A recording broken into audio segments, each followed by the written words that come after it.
Welcome, sleepless souls, to hollow midnight. If the relentless march of time, or perhaps just the uncomfortable lump in your mattress, keeps your eyes wide open, you found a peculiar sanctuary. Consider subscribing, won't you? It's the least disruptive way to ensure you never miss another perfectly mundane, subtly unsettling, or delightfully dull delve into the annals of history's stranger corners. Tonight, we journey back to an age brimming with shadows and peculiar anxieties, to ponder a question that perhaps only a few, very specific individuals ever truly considered: why medieval exorcists feared bedtime most of all. Chapter 1. The unholy hour and the sprawling, often unsanitary, and perpetually drafty tapestry of the medieval world. The descent of evening brought with it a distinct, almost palpable shift in the collective consciousness. For the common peasant, it signaled the end of back-breaking toil, a time to huddle by a meager fire, to chew on stale bread, and perhaps, with a whispered prayer, to drift into a fitful slumber. For the wealthy merchant, it meant the locking of sturdy doors, the drawing of thick curtains, and the flickering glow of expensive beeswax candles, warding off both the literal and metaphorical wolves of the night.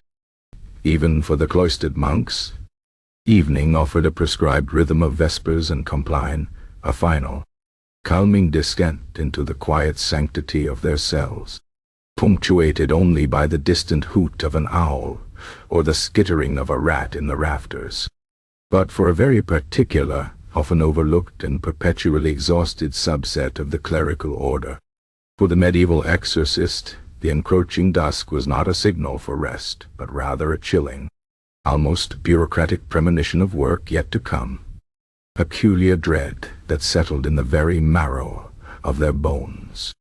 The sun, a benevolent orb throughout the day, seemed to withdraw its warmth with a deliberate, almost petulant haste, leaving the world to shiver under the encroaching slate-gray and inky black shadows, once mere extensions of physical objects, elongated and writhed, taking on a life of their own, dancing in the periphery of vision, suggesting forms that were not truly there, or perhaps in the minds of these holy men, very precisely there, merely waiting for the cover of darkness to reveal their true, unpleasant visages.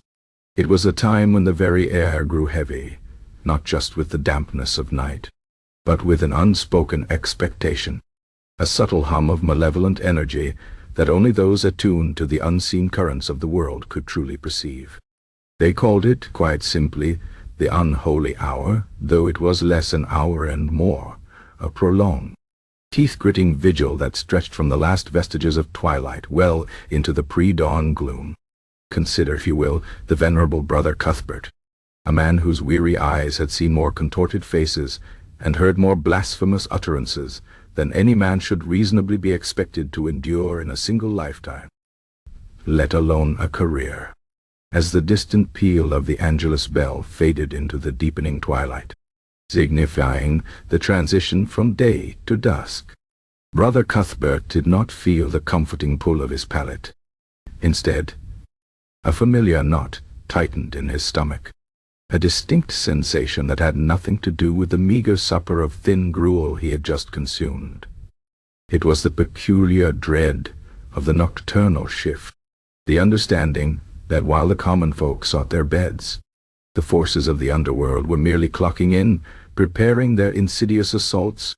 The medieval mind, often depicted as simple and superstitious, was, in fact, remarkably complex in its understanding of the spiritual realm.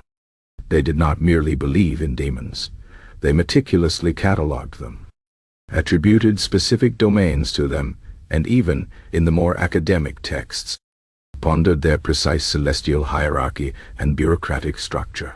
And it was universally understood amongst the initiated that while a demon might certainly cause trouble during the day, perhaps inspiring a sudden fit of greed in a merchant, or a petty squabble in a village square, the Igairielm work, the truly spectacular and soul-wrenching possessions, the grand theatrical displays of infernal power, these were reserved for the dead of night. It was the witching hour, of course, but not just the one solitary stroke of midnight. Oh no, that would have been far too convenient, far too polite. The witching hour, for the medieval exorcist, was a protracted, indefinite period, a vast, murky pool of darkness into which one plunged headfirst, hoping to surface before matins. Imagine the inconvenience. All day, Brother Cuthbert might have been occupied with the mundane realities of monastic life, copying manuscripts in a freezing scriptorium, tending to the monastery's herb garden, or perhaps even mediating a dispute over a particularly pungent cheese.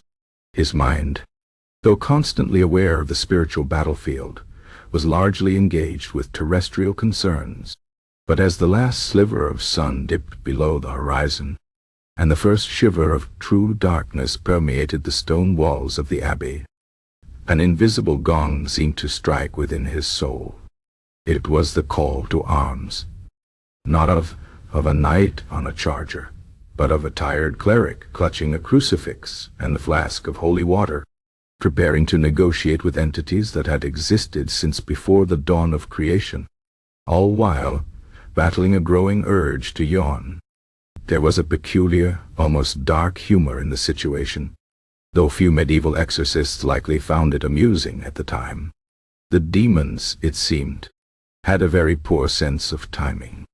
They understood perfectly well that humans were creatures of diurnal habit, that sleep was a necessary biological function, and that interrupting it was a truly exquisite form of torment. It wasn't just the terror of facing a monstrous entity, it was the sheer inconsideration of it all.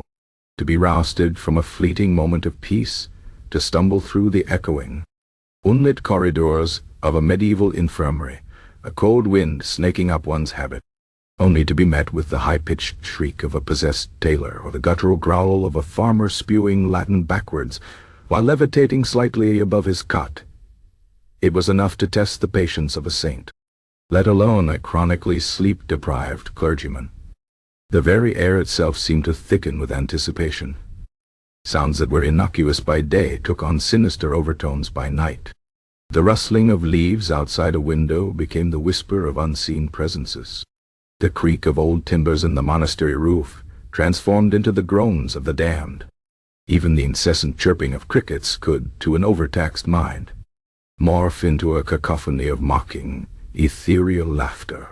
The lack of artificial light beyond sputtering, expensive candles or smoky rushlights meant that most of the world was plunged into an almost absolute blackness, a void that the medieval imagination was all too eager to fill with specters, succubi, and the chilling, cold breath of the infernal.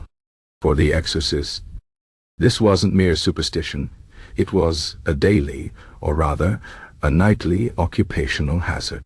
This was the dread, not simply the fear of death, for many were prepared to lay down their lives in God's service, but the fear of relentless, mind-numbing spiritual combat waged at the most inconvenient of hours. It was the knowledge that true rest was a luxury they could rarely afford, that their waking hours were merely a prelude to the true battles waged under the cloak of night. They understood with a profound and bone-deep weariness that while most of Christendom slept, or at least attempted to, their peculiar duty began in earnest in the silent, suffocating depths of the unholy hour. The witching hour wasn't a poetic notion. It was a shift change, a summons to the front lines, a weary sigh escaping their lips as they lit another candle, sharpened their resolve, and prepared for another long, dark, and utterly exhausting night of divine intervention and demonic exasperation. The peculiar dread they felt as night fell was less about what they might encounter, and more about the crushing certainty of what they would encounter, time and time again, as the world drifted into its unquiet slumber. Chapter 2. demons and drowsiness, the peculiar dread felt by Brother Cuthbert, and indeed by any medieval exorcist worth his salt and holy water, was compounded by a particularly unnerving theological tenet, one whispered in hushed tones amongst the more seasoned members of their weary profession. It was not merely that the forces of darkness preferred the cloak of night for their nefarious activities. It was believed, with a conviction born of bitter, first-hand experience, that these infernal entities possessed a fiendishly accurate sense for human vulnerability, particularly the vulnerability wrought by profound and protracted sleep deprivation. Put simply, the demons grew bolder, more audacious, and significantly more verbose when the exorcist attempting to cast them out was teetering on the brink of exhaustion, eyelids heavy as lead, mind fogged with the desperate yearning for a horizontal surface. This was not simply a theory born of convenience, an excuse for a less-than-stellar performance. Oh no, this was a hard-won practical understanding of the spiritual battlefield. Just as a seasoned commander would probe for weaknesses in an enemy's line, so too did the unholy hosts seek out the chinks in the spiritual armor of their most formidable opponent, and few things dulled the razor-sharp edge of an exorcist's resolve, or indeed, the clarity of his Latin incantations, quite like the profound, aching weariness of having spent 3 consecutive nights wrestling with a particularly stubborn succubus, or notoriously chatty imp. Imagine, if you will, the scene. Brother Thomas, a contemporary of Cuthbert, known for his diligent prayer life and impeccable penmanship, stood before a possessed baker, whose voice, normally jovial and flower-dusted, now issued forth in a guttural growl that rattled the very rafters of the infirmary. Thomas had been up for what felt like an eternity, having been called away from a most promising dream about freshly baked loaves to deal with the baker's sudden penchant for reciting obscure Gnostic heresies. His eyes, rimmed with purple shadows, stung with fatigue. He clutched his ritual book, its pages blurring slightly, and began the solemn litany. Exorcizo te, omnis spiritus immunde, he began, his voice a little hoarse, a slight tremble in his hand. The possessed baker merely cackled, a dry, rasping sound that seemed to scrape against Thomas's eardrums. "Oh, do go on, little monk," the voice sneered, clearly not the baker's own. "Are you quite sure you have the correct page? Perhaps you'd prefer to read from the treatise on the proper storage of parchment. It seems your mind is already there, dreaming of dust motes and quiet corners." The demon, it seemed, was acutely aware of Thomas's waning concentration. Thomas blinked, shook his head, and tried to refocus. He could feel words of the ritual, normally a comforting flow, now fragmenting in his tired mind. He repeated the phrase, this time with more force, though it felt as if he were trying to push a boulder uphill with a feather. The demon within the baker paused its taunting, only to emit a truly earth-shattering yawn, a sound so exaggerated and theatrical that it seemed designed specifically to trigger a sympathetic yawn in its exhausted opponent. Thomas, against his will, felt a telltale tickle in his throat, and narrowly suppressed a yawn of his own. The demon, detecting this minute's surrender, chuckled. "Ah, brother," it purred, "it seems we are not the only ones who are weary. Perhaps a little nap is in order. I hear the straw pallets are quite comfortable this time of year." It was a common enough occurrence, these subtle demoralizing jabs. The demons were not merely beings of spiritual malice. They were, in a darkly humorous way, masters of psychological warfare.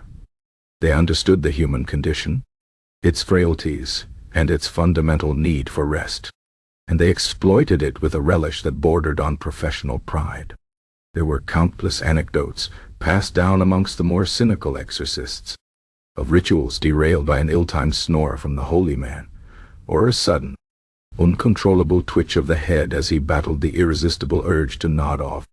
Brother Bartholomew, for instance, a man of immense physical stature, but equally immense susceptibility to fatigue.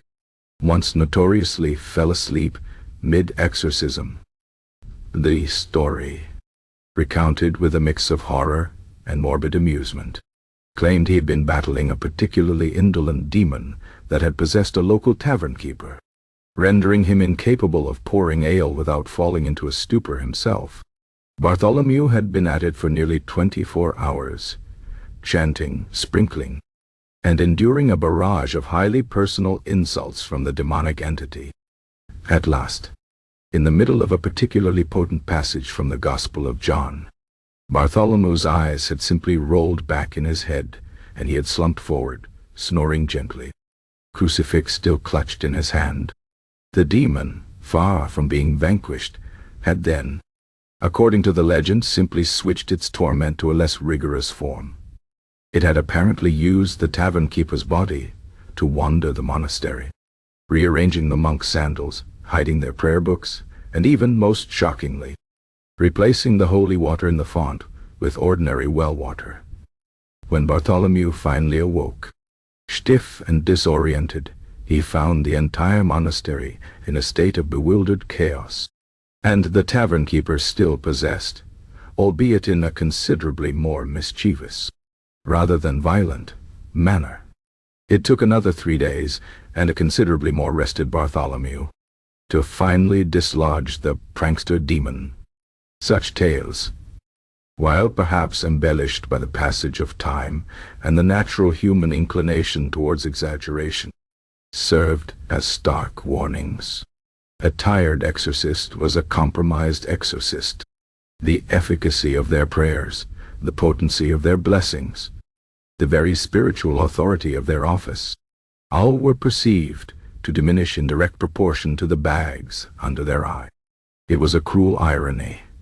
The very entities they sought to banish were often the cause of their sleeplessness, creating a vicious cycle of infernal torment and human exhaustion.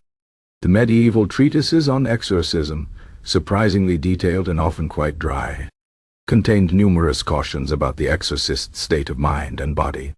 While they emphasized purity of soul and unwavering faith, they also subtly acknowledged the practical realities of the job.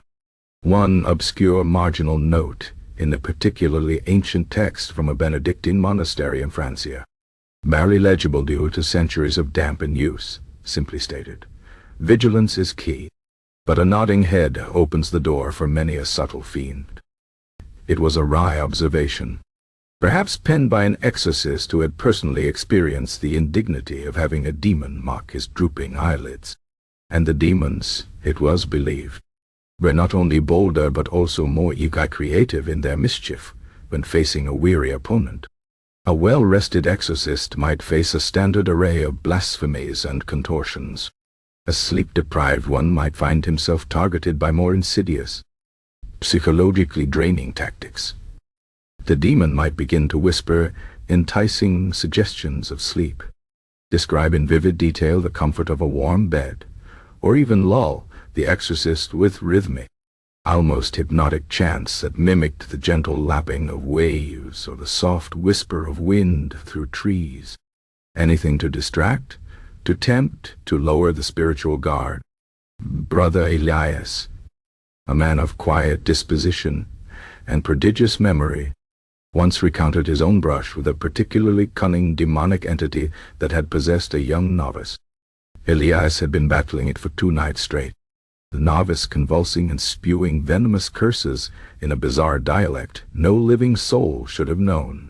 By the 3rd night, Elias was swaying on his feet, his vision tunneling.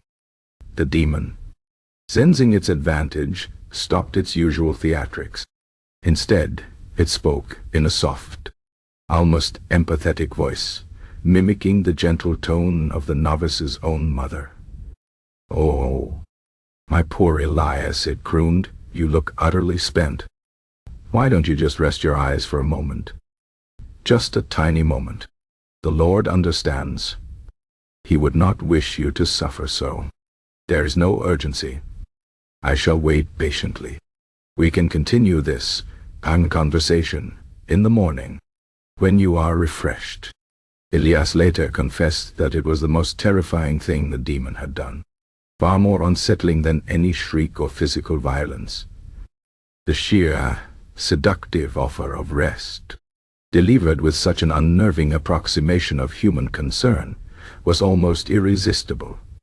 He had to recite the entire paternoster backward 3 times, just to shake off the insidious drowsiness. So, the medieval exorcist's fear of bedtime was not simply a fear of the dark, or even a fear of the powerful entities they faced.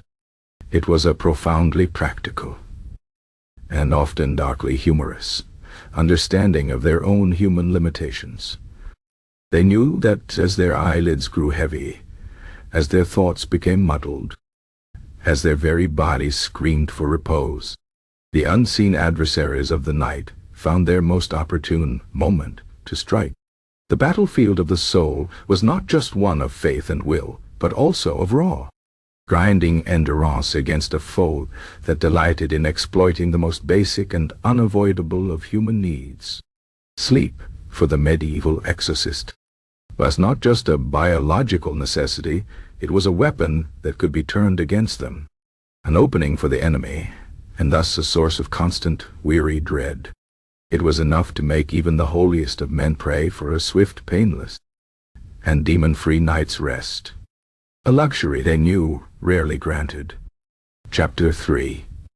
The Devil's Lullaby. The profound weariness that settled upon the medieval exorcist as night descended, a weariness compounded by the theological certainty that demons grew bolder with human fatigue, was only exacerbated by the peculiar auditory landscape of the Dark Ages.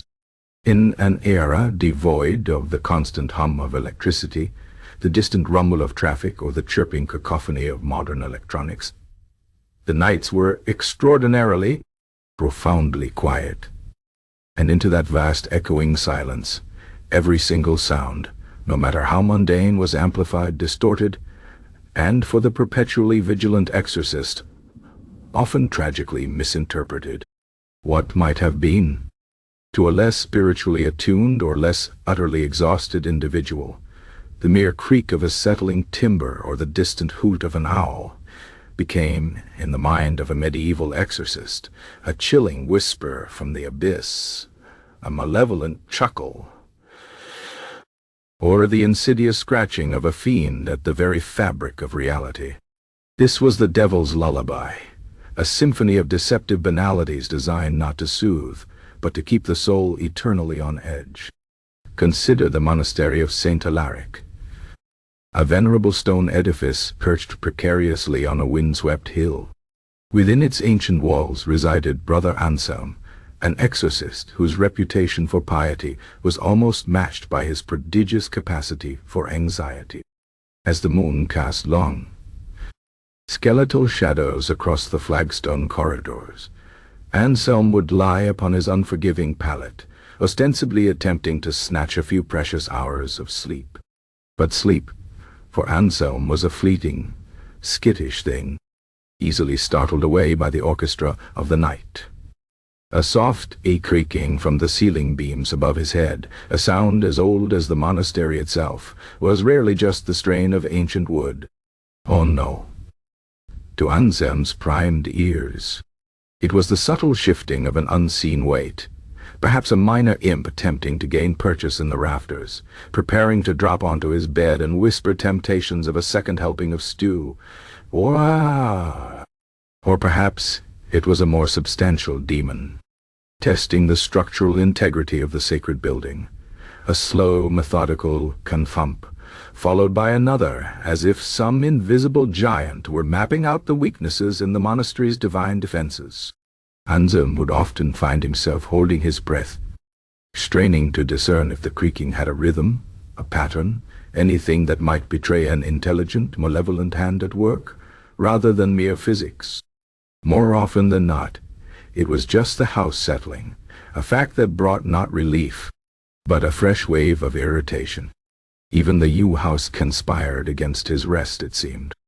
Then there was the wind. The medieval night was a master of drafts, of unseen currents snaking through poorly sealed windows and gaps in stone. A low unwinding that crept under the door was not merely a change in air pressure. To the medieval exorcist, it was the mournful lament of a lost soul, caught between worlds, begging for release. Or, more unsettlingly, it was the low, guttural growl of a lurking beast from the infernal realms, sniffing at the monastic threshold, assessing the spiritual defenses before attempting a more direct assault. A sudden gustum that rattled the shutters was not just a passing squall. It was the enraged roar of a thwarted demon, frustrated by the sanctity of the walls. Or perhaps a triumphant shriek from a succubus who had just claimed a victim in the nearby village. Brother Anselm had, on more than one occasion, leaped from his bed, crucifix in hand, convinced that the very gates of hell were being tested by a particularly violent gale, only to find nothing but a loose shutter flapping impotently in the wind. The sheer, anticlimactic disappointment was almost as exhausting as a full-blown exorcism. And the animals. Oh, the animals. The medieval world teemed with creatures of the night, many of them small, furry, and possessed of remarkably sharp claws and an even sharper sense of mischief. The yeesh-scurrying of a rat in the wainscoting was never just a rat seeking crumbs. It was invariably a minor demon, a particularly unholy rat demon, sent to gnaw at the very foundations of the monastery, or perhaps more personally, to chew through Anselm's meager rations of dried fruit.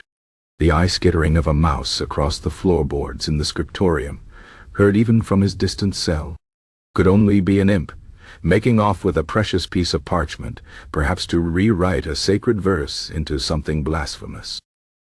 Anselm once spent a full hour in the dead of night, armed with a blessed broom, attempting to corner what he was convinced was a tiny, demonic infiltrator, only to finally illuminate a particularly plump and uninterested field mouse, which then proceeded to scamper away with a piece of cheese, leaving Anselm to ponder the theological implications of a demon that preferred cheddar to souls. Then there were the birds. The hoot of a distant owl, a sound often considered comforting in modern times, was anything but to the medieval exorcist. An owl, with its silent flight and unsettlingly human-like hoot, was often seen as a familiar of witches, a harbinger of ill omen, or even a manifestation of a demonic presence.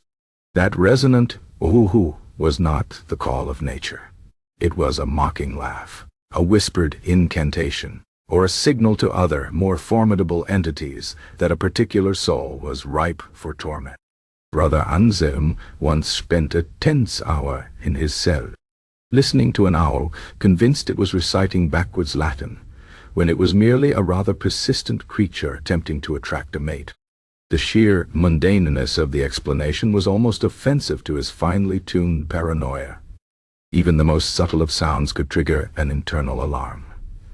The soft, rhythmic drip, drip, drip-um of water from a leaky roof or an overflowing gutter was never just a sign of poor maintenance. It was the slow, inexorable count of the minutes until a demonic manifestation, or the chilling ethereal tears of the damned falling like acid on the soul. The distant, muffled cough from another monk's cell was not simply a brother battling a chest cold.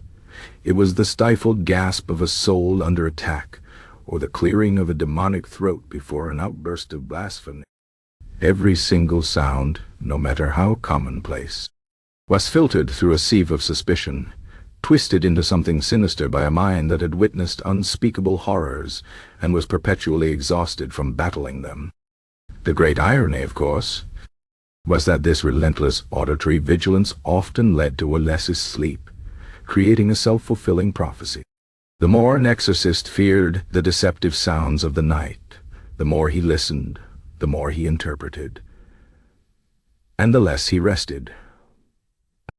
His mind, already weary from the previous night's battles, would become an echo chamber of imagined whispers and distorted realities.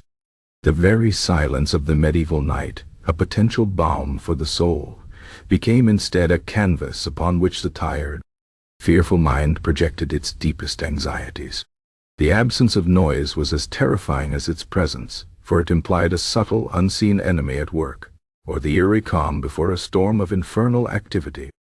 This constant state of hyper-awareness, this inability to truly relax and let the sounds of the world simply be, was a significant contributor to the medieval exorcists' profound dread of bedtime. It wasn't just the fear of being called to a possession. It was the gnawing certainty that even in the quiet solitude of their own cells, their minds would betray them, turning every creak, every gust, every animal rustle into another battle, another whisper from the devil's own private orchestra. The devil's lullaby was not meant to soothe. It was designed to deny, to torment, to chip away at the exorcist's already fragile peace, ensuring that true rest remained a distant, elusive dream. It was a perpetual exhaustion, born not of physical labor, but of the relentless, insidious warfare waged by the unseen through the very mundane sounds of the human world. And so, the exorcists, even when no possessed soul was screaming their name, would lie awake, listening, straining, and inevitably dreading the next subtle note in that infernal, sleepless symphony. Chapter 4. The bedside vigil, the cacophony of imagined creaks and whispers, the devil's lullaby, was unsettling enough for the medieval exorcist lying in his cold cell, but far more profoundly unsettling, and the true nexus of their nocturnal dread was the moment those phantom sounds gave way to the undeniable, horrifying reality of an actual summons. When a frantic knock echoed down the monastery corridor, or a desperate voice called out their name from the infirmary, the game of auditory paranoia ceased. The time for fearful speculation was over. The time for the bedside vigil had begun, a grueling, often grotesque ritual that combined profound spiritual warfare with the most absurdly grim aspects of medieval personal hygiene and endurance. Imagine, if you will, the scene into which our weary exorcist brother Alaric, for we shall use a new, equally burdened soul tonight, stumbled. The room, whether a draughty chamber in a lord's manor, a cramped hovel in a village, or a secluded cell within the monastery infirmary, would be barely illuminated. A sputtering rushlight might cast dancing shadows, making the already contorted features of the possessed individual seem even more monstrous.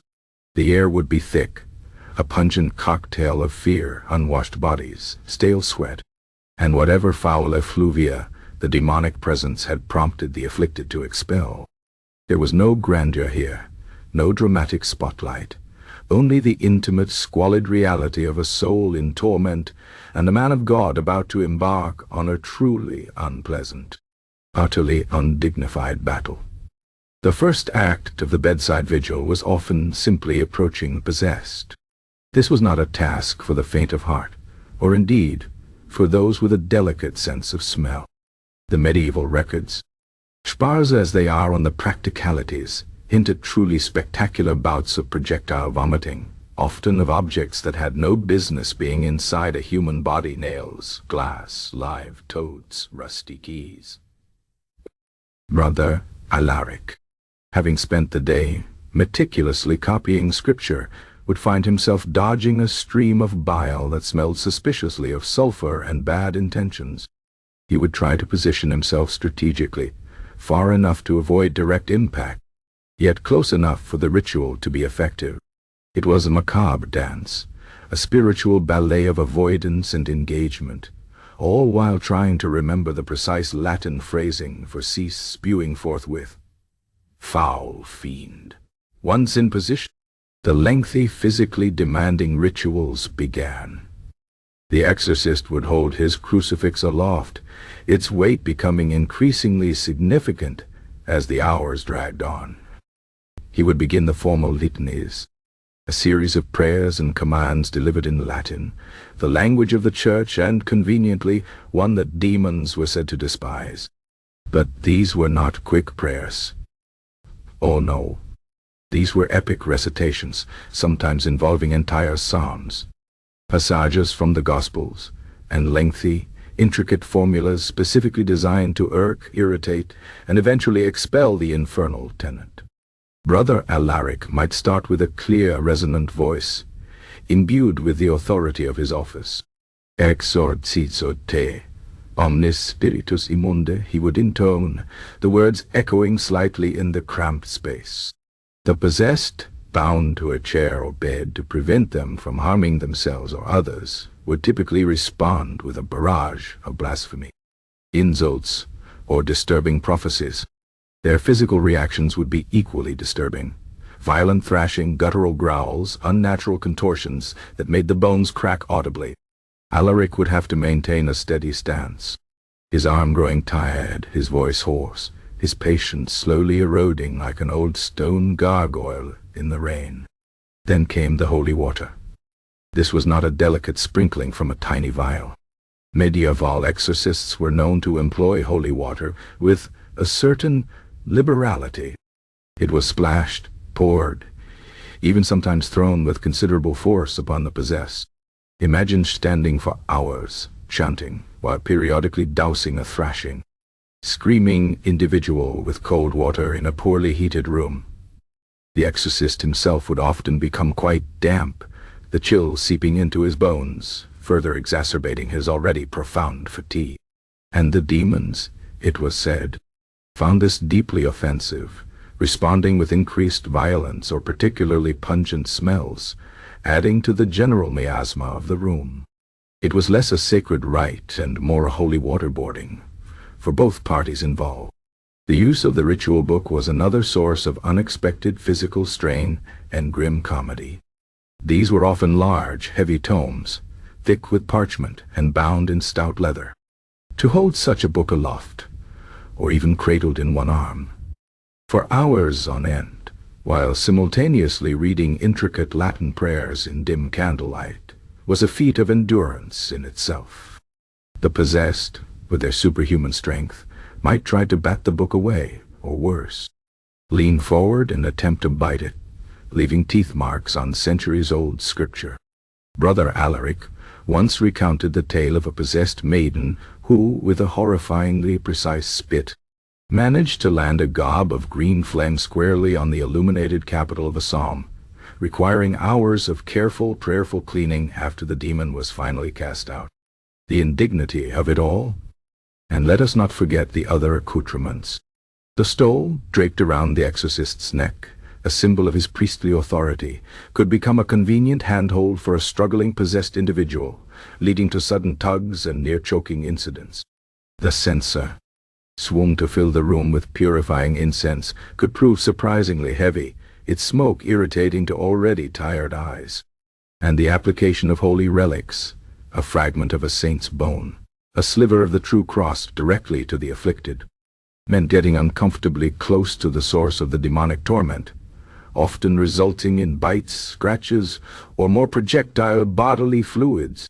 It was a job requiring not only spiritual fortitude, but also the thick skin of a rhinoceros and the constitution of a goat. The sheer length of these encounters was perhaps the most exhausting aspect. Exorcisms, unlike their cinematic portrayals, were rarely concluded in a single dramatic evening. They were protracted sieges, battles of attrition waged against an enemy with seemingly limitless endurance. A stubborn demon might remain entrenched for days, even weeks, slowly wearing down the exorcist's body and spirit. Brother Alaric might spend an entire night, from twilight to dawn, chanting, sprinkling, and enduring vile insults, only for the possessed individual to awaken briefly at sunrise, bleary-eyed and confused, before slumping back into a demonic trance as dusk approached once more. This meant the exorcist had to return, night after night, to the same oppressive room, the same foul smells, the same unholy spectacle, his own sleep perpetually deferred, his own body aching. There was a peculiar dark humor in the demon's tactics. They were not simply resisting, they were actively annoying. They would pick at the exorcist's insecurities, taunt him about his past sins, make crude remarks about his appearance, or worse, engage in mundane yet infuriating acts. One demon, possessing a particularly dull-witted stable hand, would simply repeat the same nonsensical phrase, "The goose wears boots," for hours on end, interspersed with the occasional belch, driving the attending exorcist to the brink of maddening frustration. Another would only respond to questions about its identity by reciting the monastic rule backwards at an excruciatingly slow pace. It was psychological warfare, designed to exploit the very human need for reason and order, especially when sleep-deprived. The physical strain was immense. Imagine the vocal cords raw from hours of chanting, the arms aching from holding cymbals aloft, the back protesting from standing over a bed in an awkward position, the eyes burning from straining in the dim light, the nose assaulted by an ever-present, putrid stench, and all this while maintaining spiritual focus, unwavering faith, and the authority to command entities that could shatter stone. The occasional success, the brief moment of triumph when a demon shrieked its departure, was often immediately followed by the messy, often disgusting process of cleaning up after its exit, and then the slow, weary stumble back to one's cell, only for the sun to be peeking over the horizon, signaling a few hours of truly inadequate rest before the inevitable call might come again. So, the medieval exorcist's dread of bedtime was not simply a nebulous fear of the unknown. It was a tangible, visceral apprehension of the bedside vigil itself. It was the crushing certainty of the physical discomfort, the mental anguish, the sheer, unrelenting tedium of battling an ancient malevolent force that delighted in interrupting human sleep, all while dealing with an endless supply of bodily fluids and an utterly foul stench. It was the knowledge that true rest was an impossible dream, perpetually snatched away by the demands of their grim profession, leaving them forever on the precipice of utter, soul-deep exhaustion, waiting for the next knock on the door, the next scream from the infirmary, the next round in the devil's deeply unpleasant and exceedingly unhygienic game. Chapter 5. The Sin of Sloth, the pervasive, bone-deep weariness that settled upon the medieval exorcist, an exhaustion born from nights of incessant auditory paranoia and the brutal reality of the bedside vigil, was not merely a physical inconvenience.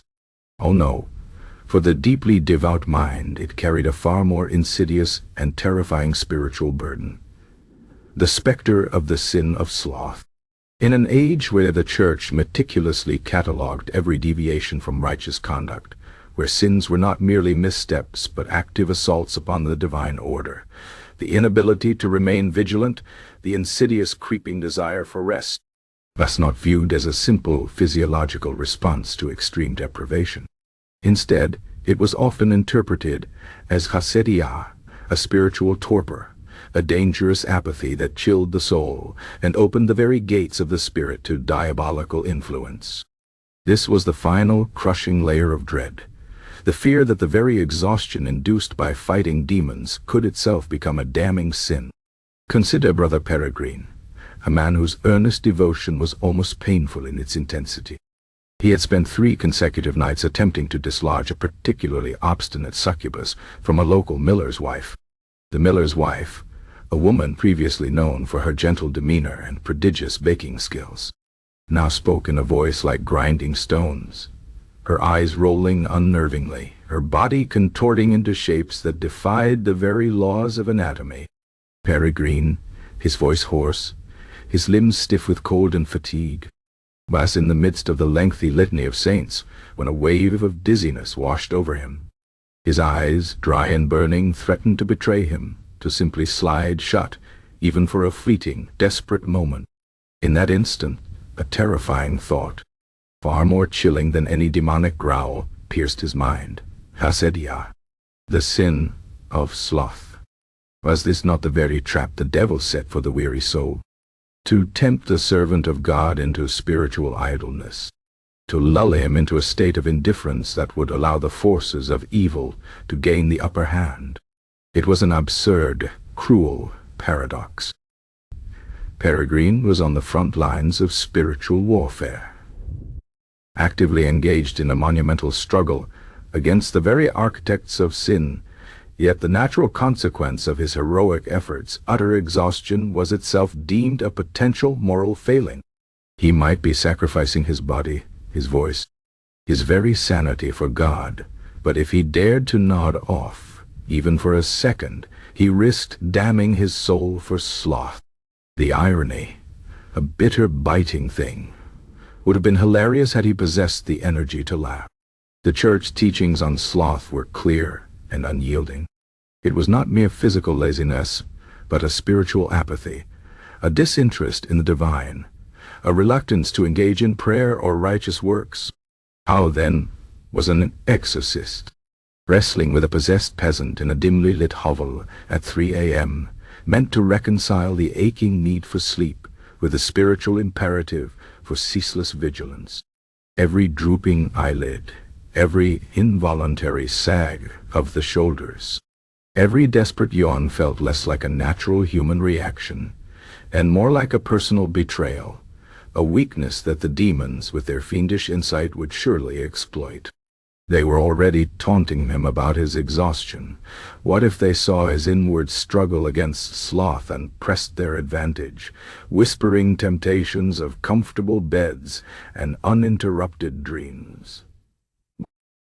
Brother Cadfael, another seasoned exorcist, a man of more cynical temperament than Peregrine but no less devout, recounted his own internal battles with this particular theological knot.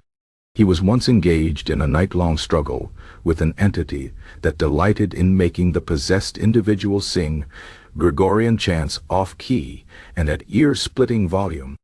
Cadfael, who valued silence above almost all earthly pleasures, was driven to the brink. As the dawn approached and the demon showed no sign of relenting, Cadfael felt an almost overwhelming desire for the entire ordeal to simply end.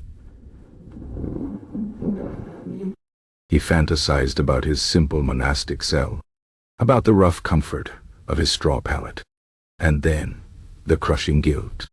Was this not a manifestation of spiritual weariness? Was he, God forbid, wishing for the suffering of a soul to cease merely for his own selfish comfort? The thought was agony. He immediately began reciting the longest penitential psalm he knew, as if to physically scourge the nascent thoughts of comfort from his mind. It was a constant, exhausting internal debate. To succumb to sleep was to invite the demon to deepen its hold, to potentially lose the battle for the soul. But it was also, crucially, to open oneself to the sin of sloth, a sin that threatened one's own salvation. This was not just about professional failure. It was about eternal damnation. The pressure was immense. An exorcist couldn't merely say, "I'm tired, I need a break." The forces of darkness did not observe union hours, and God, it was implied, expected tireless devotion. The grim humor lay in the sheer injustice of it all. Here were men who literally wrestled with devils, endured physical assaults, withstood spiritual torments, and breathed air foul enough to curdle milk, all in the service of God. Their very suffering should have been a testament to their piety. Yet, the moment their human bodies finally began to protest, the moment the biological necessity of sleep asserted itself, they were confronted with the possibility of committing a grave sin. It was as if a knight, having fought valiantly for days without rest, was then condemned for stumbling from exhaustion in battle. The battlefield was his own body, and the enemy was not just the demon, but the very notion of rest. There were whispers, of course, amongst the more jaded or philosophical exorcists, that perhaps this particular interpretation of sloth was, in fact, another demonic trick. What better way to wear down the holy warrior than to make him feel guilty for the very exhaustion his spiritual warfare engendered? To transform a natural need into a moral failing? It was a sophisticated torment, a psychological weapon more potent than any physical assault. A demon could make you vomit nails, but it could also make you doubt your very soul, because your eyelids were heavy, which was truly more terrifying. The canonical texts, with their stern pronouncements on vigilance and tireless prayer, offered little comfort to the sleep-deprived. They spoke of spiritual watchfulness, of being ever ready for the adversary. They did not, however, offer practical advice on how to achieve this state of perpetual alertness after having endured 48 hours without rest, subsisting on stale bread and the fumes of burning incense. The expectation was simply there. The exorcist must endure, and to fail to endure, to falter, to crave the oblivion of sleep, was to risk the sin of sloth, the sin of spiritual apathy. This constant internal monitoring, this relentless self-judgment, added a layer of profound psychological stress to an already impossibly stressful profession. When Brother Peregrine felt his head nod, he didn't just snap awake in fear of the demon's next move.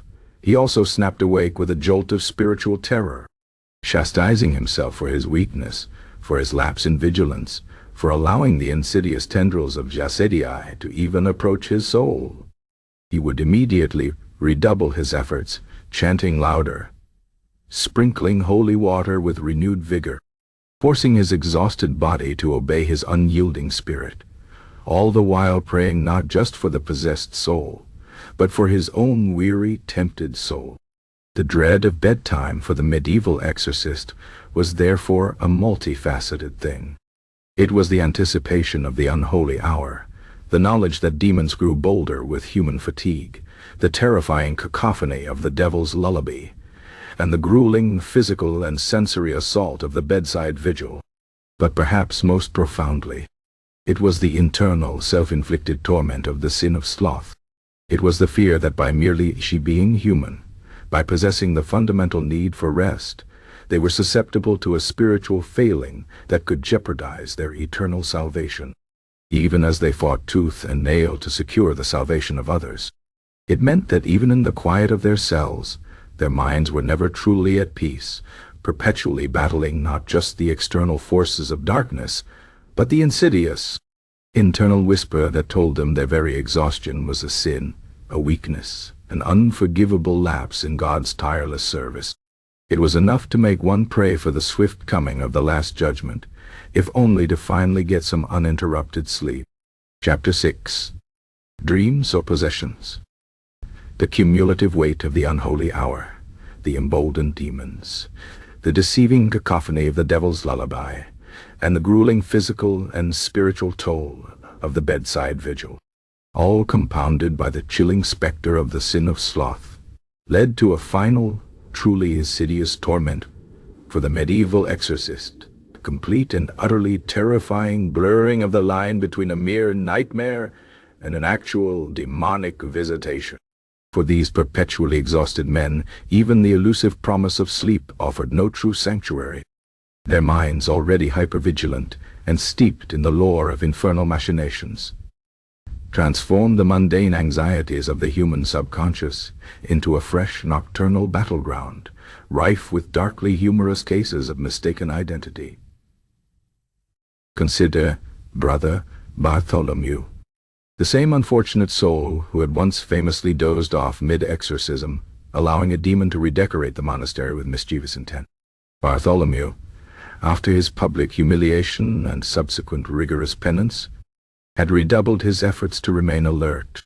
This meant that when he finally did collapse onto his straw pallet, his sleep was less a peaceful oblivion and more a fitful, anxious series of half-conscious states, punctuated by sudden, terror-stricken awakenings.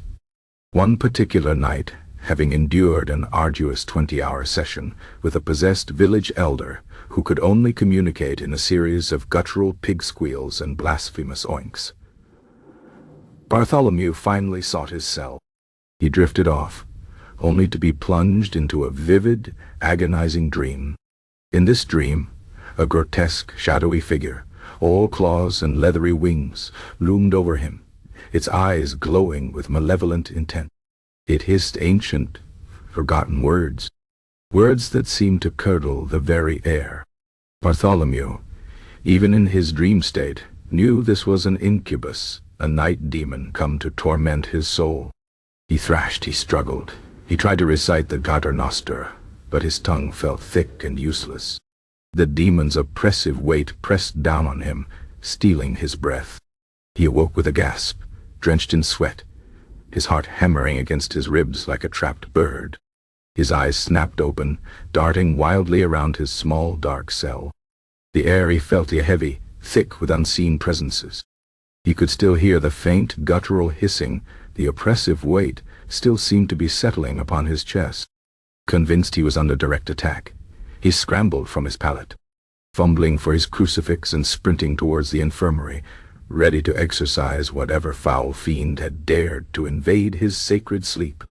He burst through the infirmary doors, breathless, wild-eyed, crucifix brandished aloft, only to find the night brother, Brother Augustine, calmly dabbing a compress on the forehead of a particularly ill monk. The hissing was the night brother quietly tending to a patient with a severe chest infection who was struggling to breathe. The oppressive weight was, as Bartholomew discovered with a mixture of profound relief and mortifying embarrassment, merely the heavy wool blanket he had inadvertently pulled up to his chin in his sleep. His fellow monks, observing his disheveled state and wild pronouncements, exchanged weary glances. It was not the first time Bartholomew had mistaken a common chill for a full-blown demonic assault. Such instances were far from isolated. The medieval understanding of dreams was deeply intertwined with spiritual belief. Dreams were not merely random firings of the brain. They were messages, omens, or most terrifyingly, direct incursions from the spiritual realm. A pleasant dream might be a divine blessing. A nightmare, particularly one involving unsettling imagery or blasphemous propositions, was almost certainly a demonic attack. The problem, for the perpetually exhausted exorcist, was discerning which was which, especially when their own minds were so prone to distortion. Brother Elias, a more introspective and scholarly exorcist, often pondered this dilemma in his infrequent quiet moments. He had once been roused from a fitful slumber by a nightmare in which he was locked in furious debate with a particularly eloquent demon regarding the precise number of angels that could dance on the head of a pin. The demon, in his dream, had been infuriatingly logical, citing obscure theological texts and ridiculing Elias's every counter-argument with a sneering condescension that felt chillingly real. Elias awoke in a cold sweat, convinced he had just endured a spiritual sparring match, a direct intellectual assault from the infernal. He spent the next day poring over dusty tomes, muttering to himself, trying to recall the demon's arguments so he might formulate a proper theological counter-offensive.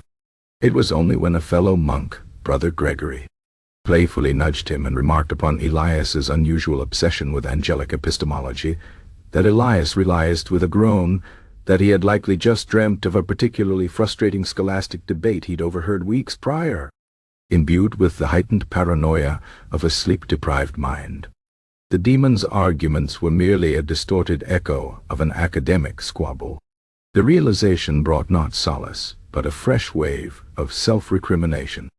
Had his mind become so compromised that it could not even tell the difference between a philosophical disagreement and a genuine satanic encounter?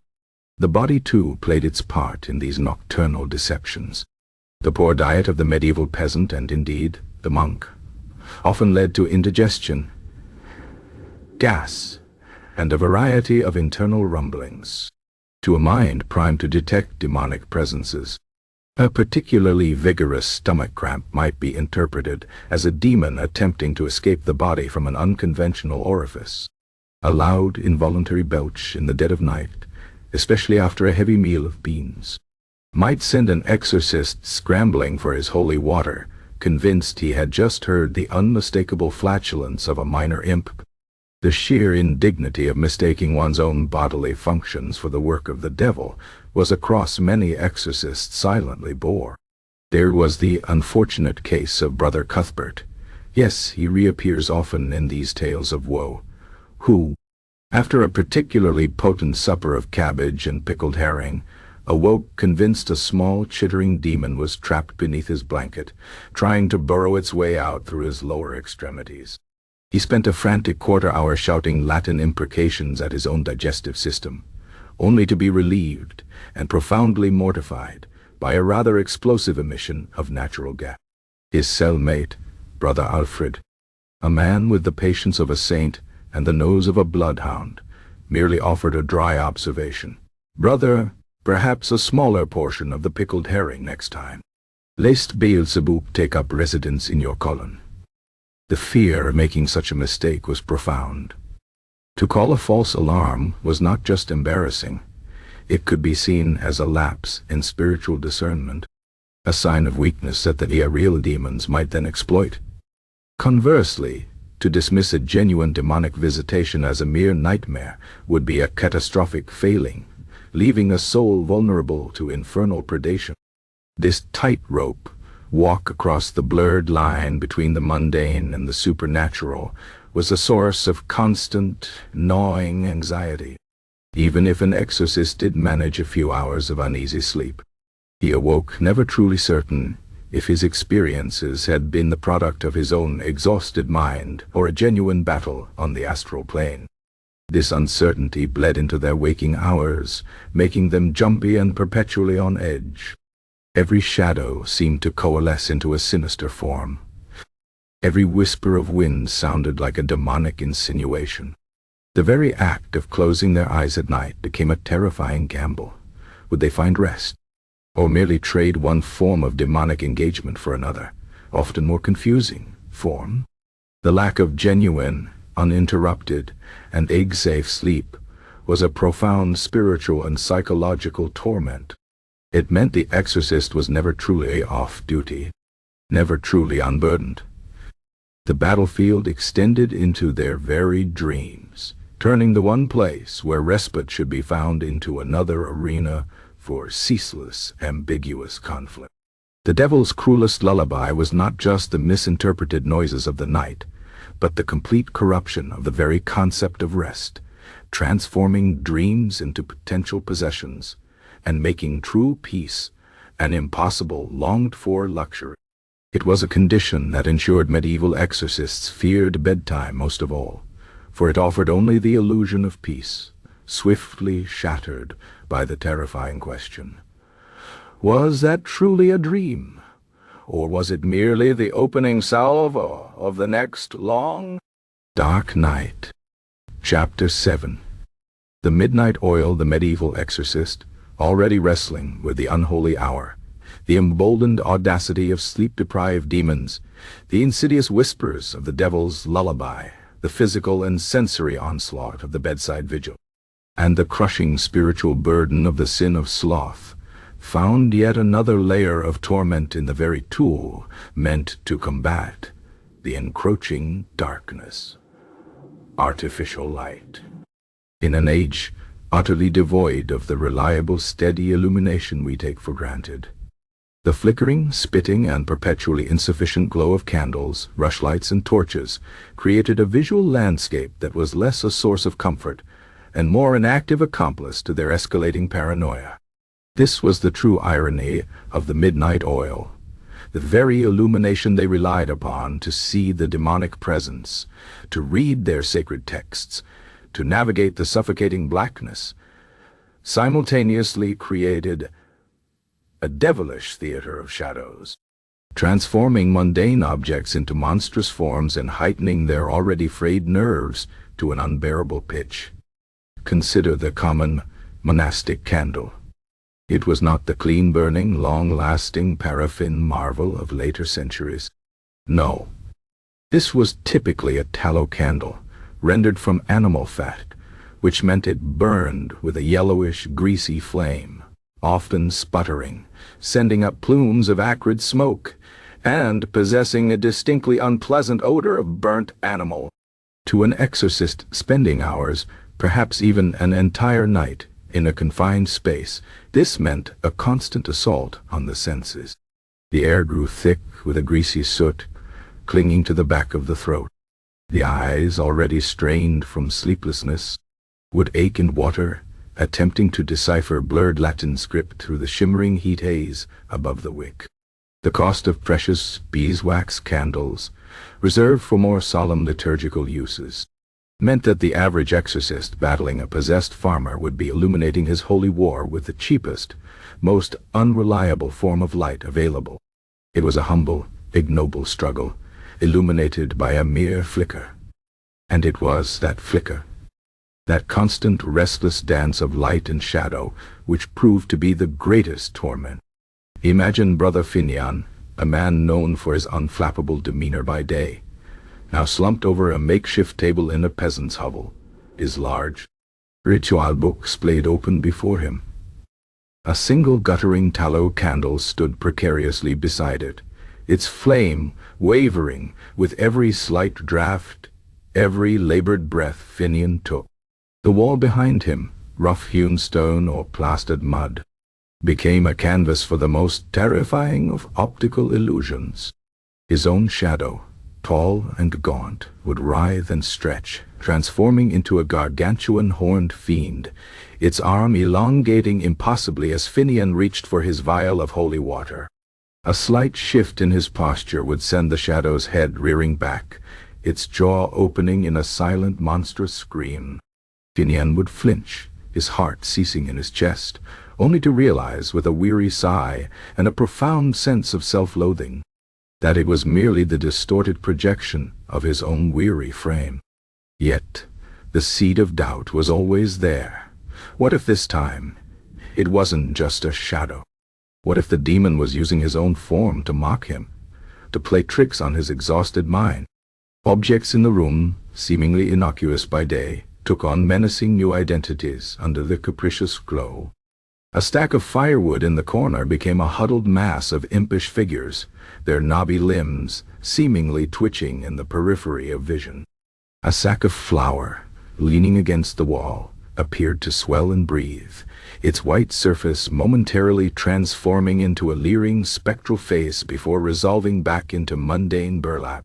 The very tools of the exorcist's trade could turn against him. The wooden crucifix, held aloft, might cast a shadow that looked like a gallows or a demonic sigil, depending on the angle and the flickering intensity. The holy water vial, opaque in the darkness, would gleam with an unsettling eye-like reflection as the flame danced across its surface. The walls themselves seemed to breathe. The rough plaster, uneven and pockmarked, would seem to ripple and flow, forming fleeting images of tormented faces, clawed hands, or leering visages, only to dissolve back into textured anonymity when Finian blinked and forced himself to focus. He would squint, his eyes stinging, his head beginning to throb, desperate to discern between genuine demonic manifestation and the mere caprice of insufficient light. It was a constant, maddening game of spiritual "is it real? Or am I just seeing things?" A game that no amount of prayer or resolve could truly win. Moreover, the demon, if present, delighted in exploiting this visual chaos. While they might not be able to control the flame directly, they were masters of suggestion and psychological warfare. A subtle tremor in the room, caused by the possessed individual's thrashing, could send the candle flame into a paroxysm of violent flickers, making the shadows leap and dance with renewed ferocity. A particularly well-timed grunt or shriek from the afflicted could coincide with a sudden dimming of the flame, plunging the room into momentary, terrifying near darkness. Leaving the exorcist blind and disoriented, his mind immediately conjuring the most horrific possibilities. There was a particular grim anecdote, often whispered amongst the more experienced exorcists, of Brother Giles, a man renowned for his steadfastness, who was conducting a rather lengthy exorcism in a dimly lit crypt. The possessed, a local nobleman, was unusually quiescent, which Giles found more unsettling than the usual theatrical displays. The only light came from a single beeswax candle, burning slowly. As Giles reached a critical passage in the ritual, a sudden gust of air, inexplicable in the still crypt, extinguished the flame entirely. Giles plunged into absolute darkness, heard a voice, not from the nobleman, but from the darkness itself, a voice both ancient and filled with chilling mirth whisper, "You see, brother, we prefer the ye true dark. The one your little flame merely dances around, never truly dispelling." Giles, utterly disoriented and profoundly unnerved, spent the next half-hour stumbling about the crypt, desperately trying to relight the candle, only to finally succeed and find the nobleman simply staring at him, entirely unpossessed, but with a faint, enigmatic smile on his lips. Giles later swore that the demon had not vanished. It had simply retreated into the absolute darkness, just beyond the candle's reach, taking a perverse pleasure in the monk's momentary terror. The reliance on artificial light was also a practical burden. Candles had to be trimmed, wicks adjusted, and new ones lit as old ones guttered out. This meant brief, unsettling pauses in the sacred ritual, moments when the exorcist had to momentarily shift his focus from spiritual combat to mundane maintenance, all while the forces of evil presumably chuckled at his predicament. Imagine the frustration. The demon is about to reveal its true name, or perhaps is on the verge of departure, and the candle decides, with a puff of smoke, to die, plunging the climax of the battle into frustrating obscurity. The strain of navigating this unreliable visual world, combined with extreme sleep deprivation, led to a host of physical complaints. Persistent headaches, blurred vision, burning eyes, and a general sense of being perpetually disoriented. These physical ailments, in turn, fed the paranoia, making it even harder to distinguish between a genuine demonic threat and a mere trick of the light, a symptom of an overtired brain. The exorcist was caught in a cruel trap. Without light, he was blind against an unseen enemy. With light, he was plunged into a distorted shadow play world that mirrored and magnified his deepest fears. So, the medieval exorcist's dread of bedtime was not simply the fear of the dark, but the insidious nature of the inadequate light used to fight it. It was the knowledge that their most vital tool for vision simultaneously became a source of torment, conjuring specters where there were none, and obscuring those that were truly there. The midnight oil, rather than a symbol of steadfast vigilance, became a flickering testament to their enduring torment, illuminating their battles, while simultaneously playing tricks on their minds, ensuring that even when technically seeing, they were still lost in a perpetual unsettling gloom. It was a visual hell, created by the very flames meant to ward off the infernal, ensuring that true, restful darkness remained an elusive, terrifying fantasy. Chapter 8. The Haunted Bedchamber. The cumulative dread that weighed upon the medieval exorcist, born of the unholy hour's onset, the calculated audacity of sleep-deprived demons, the insidious whispers of the devil's lullaby, the grueling, often grotesque reality of the bedside vigil, the chilling specter of the Sin of Sloth, and the terrifying blur between nightmares and genuine demonic visitations, found its ultimate, most personal manifestation in the very place they sought solace, their own bedchambers. After battling the infernal in cramped hovels, drafty manors, or the monastery infirmary, the weary cleric would stumble back to his cell, expecting it to be a sanctuary, a sacred space where the relentless spiritual warfare ceased.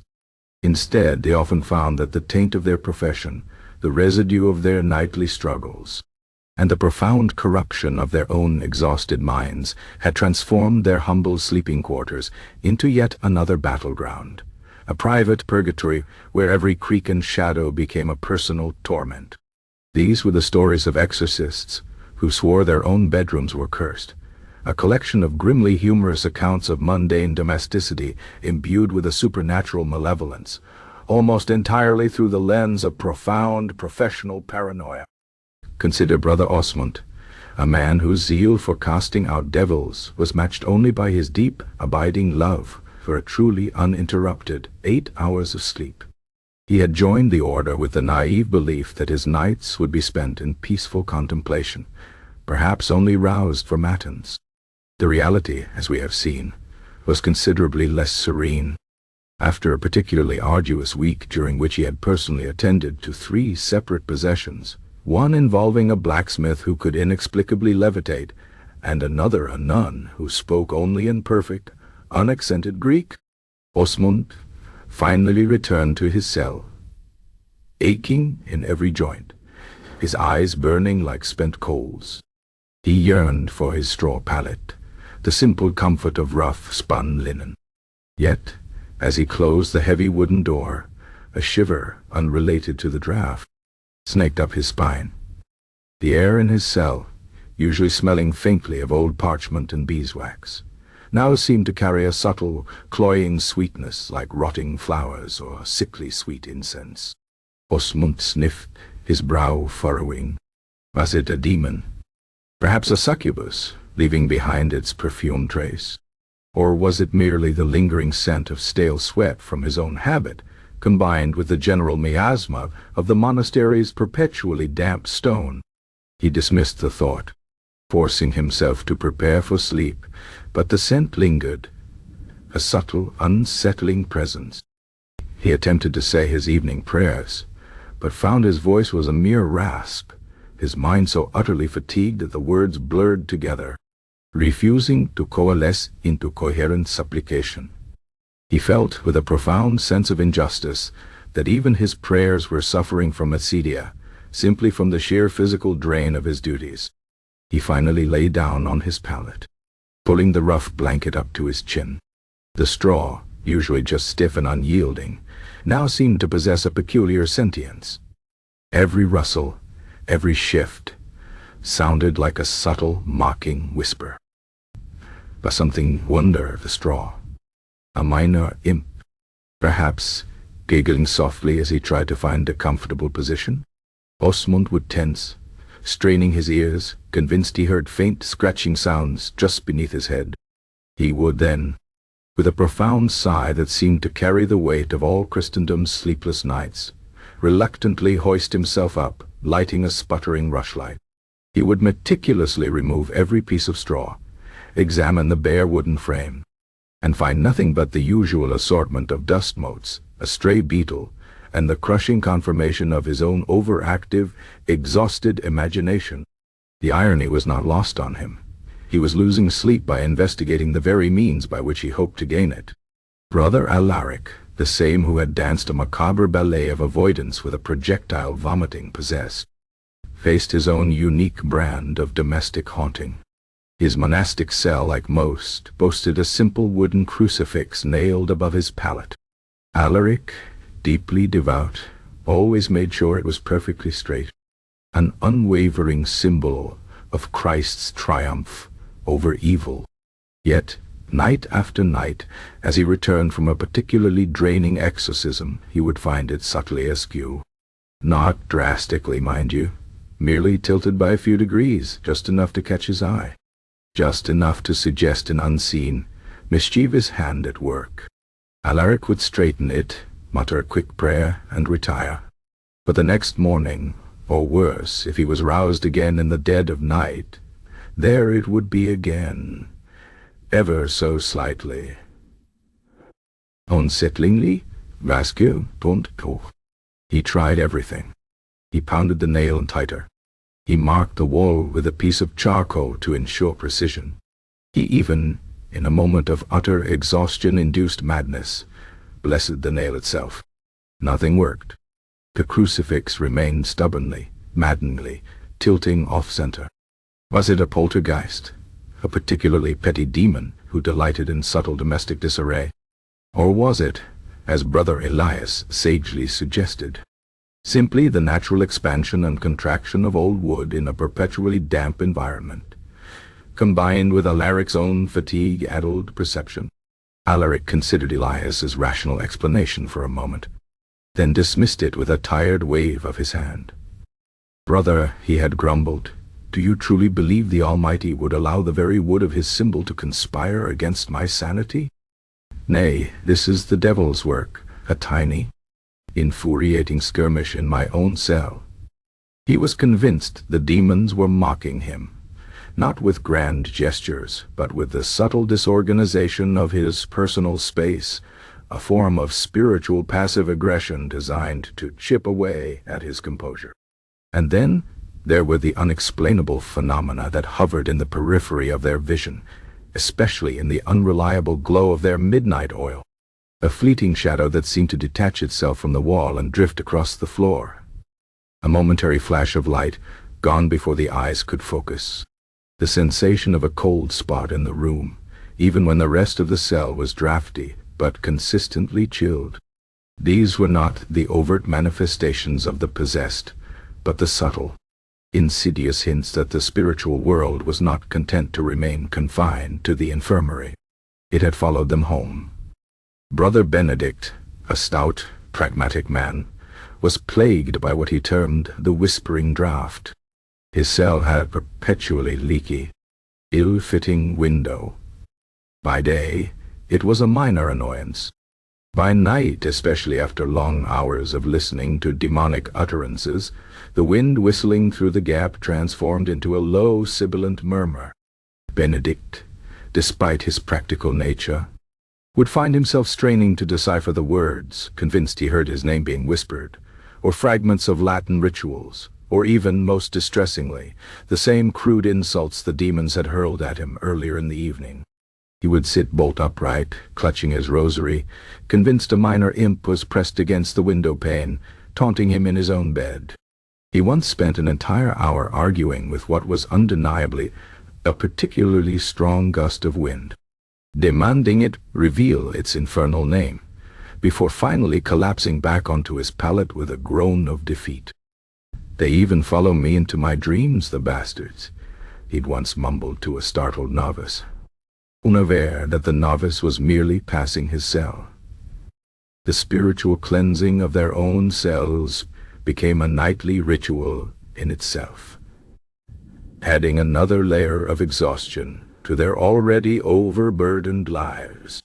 Before daring to attempt sleep, an exorcist would often sprinkle holy water liberally about the room, make the sign of the cross over his pallet, recite protective prayers, and perhaps even place relics beneath his pillow. It was a pre-sleep liturgy, designed not for peace, but for preemptive defense. Each rustle of straw, each flicker of the candle, each faint sound from the corridor, would then be re-evaluated through the lens of this freshly applied spiritual armor. If the sound persisted, it meant the demon was tenacious. If it ceased, it was a brief victory, a fleeting moment of quiet purchased at the cost of more wakefulness. The ultimate irony, of course, was that their own minds, stretched out by constant vigilance and extreme sleep deprivation, were the most potent architects of these personal hauntings. The medieval exorcist, having spent his waking hours confronting external horrors, inadvertently turned his inner landscape into a continuation of the battle. Every mundane creak, every shift in air, every sensory input was immediately processed through a filter of demonic possibility.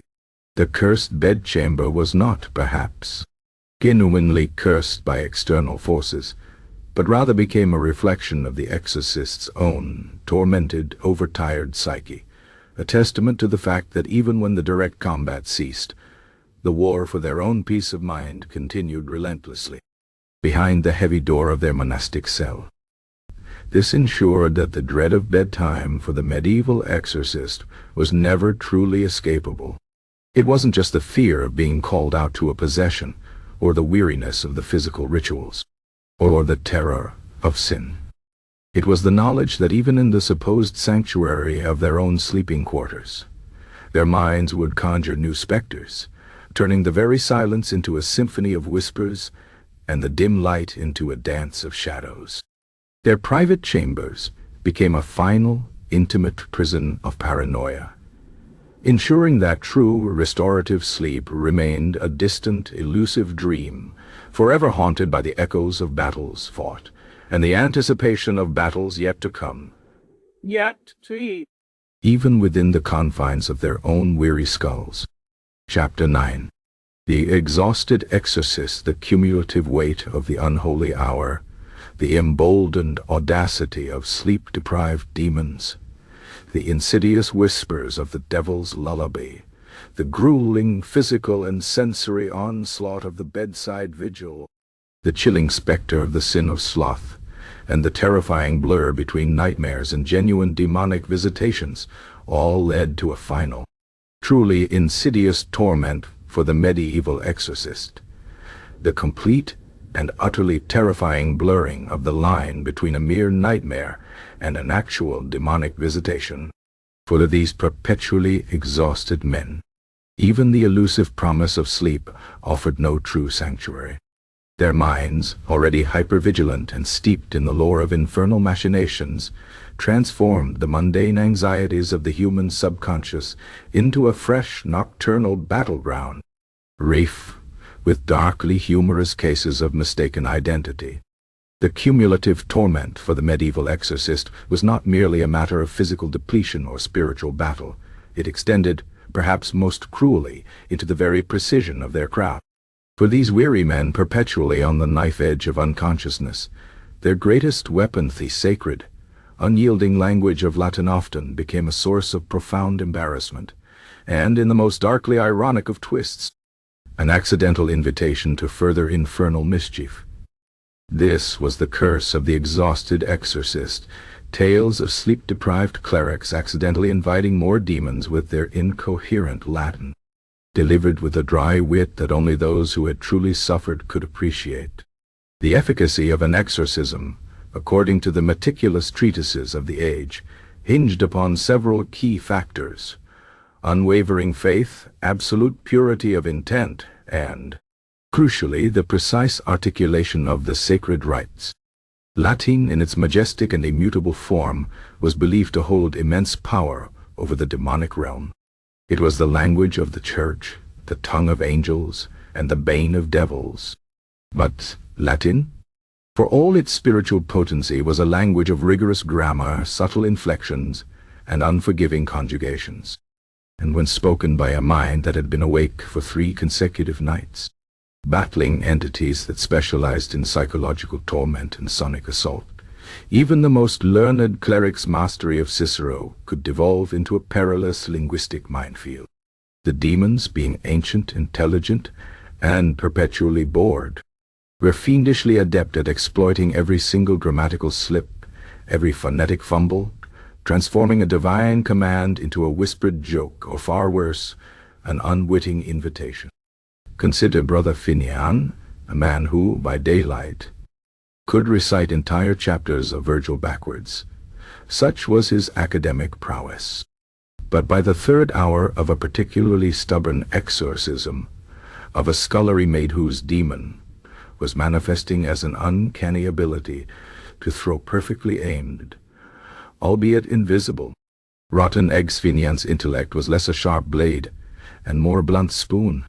His eyes burned, his voice rasped, and the very letters on the page of his ritual book seemed to swim and swap places before his vision. He intended to issue a firm banishment. Exorcizo te omnis spiritus immunde per omnipotentem Deum. I exorcise you, every unclean spirit, by Almighty God. A simple, direct command. Yet in his profound weariness, the O of exorcizo became a slurred I, and the is of spiritus somehow morphed into a P. What emerged from his dry throat was, to the demon's gleeful ears, exorcizo te omnis spiritus immunde, which, while not a direct invitation, was certainly not a banishment. It was something closer to a suggestion of a peculiar sort of picnic, or perhaps a query about the spiritual well-being of a small, fluffy animal. The demon, inside the scullery maid, did not merely ignore this linguistic misfire. Oh no. It responded with a truly theatrical fit of giggles, the maid's body writhing with a mirth that was entirely unholy. "Oh, Brother Finian," the demon chortled, its voice like gravel mixed with honey. "Are you inviting me for tea? Or perhaps inquiring after the cleanliness of a phantom's fur? Your Latin, dear monk, is as tired as your eyes. Why, you sound as though you've been wrestling with a particularly stubborn goat for 3 nights running." And then, to Finian's utter horror, the maid's body stiffened, and from her mouth issued two new voices, one high-pitched and reedy, the other a low, buzzing hum. Two new minor imps, attracted by the primary demon's amusement and the exorcist's faltering command, had evidently decided to join the party. Finian, red-faced and utterly defeated, realized his verbal fumble had literally opened the door to more infernal guests. He then had to spend another 5 hours, his eyes now truly burning, correcting his initial mistake and then performing 82 additional improvised banishments. The scullery maid, when finally unpossessed, merely looked confused and remarked on the lingering smell of sulfur and damp wool. Then there was Brother Bartholomew, still trying to live down the infamous rearranged sandals incident. His latest challenge involved a particularly tenacious demon of avarice that had taken up residence in a miserly merchant, causing him to hoard every scrap of lint and develop an unnatural fondness for numerical sequences. Bartholomew, determined to prove his vigilance, had spent nearly a full day and night reciting every possible form of depart in Latin. He aimed for a distadite,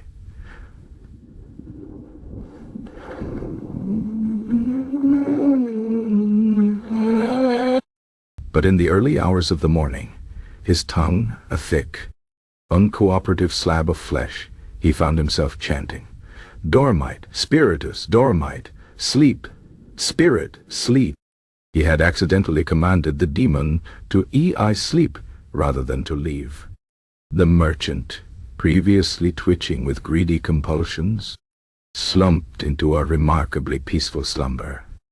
Bartholomew stared, dumbfounded. The demon, however, within the now sleeping merchant projected a voice directly into Bartholomew's mind, a voice that was both smug and utterly relaxed. "Ah, Brother Bartholomew," it purred, "how utterly considerate of you. I confess I was growing quite weary of counting this fool's endless lint collection. A nap sounds delightful. Do wake me when you've managed to remember your conjugations. Perhaps I shall awaken with renewed vigor for financial malfeasance." Bartholomew, his jaw slack, could only watch as the merchant snored contentedly, the very picture of serene, albeit possessed, repose. It took a full 24 hours for Bartholomew to recover enough mental acuity to recall the correct Latin, only to find the demon and the merchant now particularly well rested and considerably more difficult to dislodge, having used its involuntary nap to strategize new forms of torment. And let us not forget the phonetic fiasco of Brother Anselm, the anxieties of whom we've previously explored. He was assigned to a noblewoman possessed by a demon of vanity, an entity that spent its time forcing her to admire her reflection in a tarnished silver platter, while reciting a litany of insults about the peasant class. Anselm, desperate to invoke the purity of the Blessed Virgin, intended to cry out, "Sancta Maria, ora pro nobis, Holy Mary, pray for us." But his lips, dry and cracked, stumbled over the sibilants and velars. What emerged was less a sacred invocation, and more a garbled, toothless hiss, something akin to Shantabaria. Ora fopsnop. It was meaningless, nonsensical, and utterly devoid of spiritual power. The demon, far from being offended, burst into high-pitched, mocking laughter. "Oh, my dear Anselm!" it shrieked through the noblewoman's contorted lips. "Are you perhaps inviting a disheveled barber to praise our reflection? Or asking a small, hairy beast to snub on our behalf? Your devotion is admirable, but your elocution, alas, is abysmal. One might think you've been up all night, wrestling with the meaning of vowels." The noblewoman, under the demon's influence, then began to repeat Anselm's phonetic mangling, forcing him to listen to his own errors, amplified and distorted, a chilling echo of his linguistic failures. The demon even began correcting him mid-ritual, pausing its blasphemies to interject, "No, brother, it's Gora pro nobis, not a fob snob. Do try to keep up."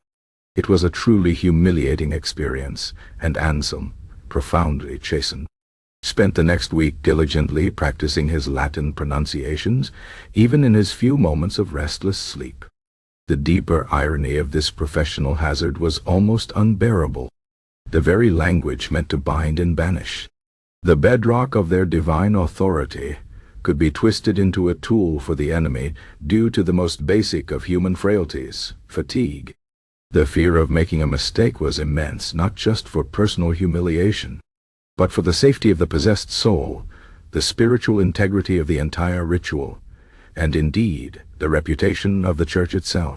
A failed exorcism, particularly one attributed to the exorcist's own linguistic incompetence, could erode faith in the divine power, suggesting that God's servants were fallible, their instruments flawed. The psychological burden of knowing that your own fatigue, a natural human failing, could lead to such catastrophic theological and practical errors was immense. The demons weren't just external threats. They capitalized on the internal breakdown of the exorcist's mind, turning the very structure of their thought and speech against them. Every word uttered had to be filtered through a weary mind, double-checked for potential misinterpretations, even as the body of the possessed thrashed and screamed. This constant internal proofreading, even while battling outward manifestations, added another layer of mental exhaustion, creating a vicious cycle of fatigue, error, and heightened stress. This ensured that the dread of bedtime for the medieval exorcist was never truly escapable. It wasn't just the fear of being called out to a possession, or the weariness of the physical rituals, or the terror of sin. It was the knowledge that even when armed with the most potent tools of their faith, their own human limits could betray them, turning divine commands into mundane blunders, and worse, turning banishments into unwitting invitations.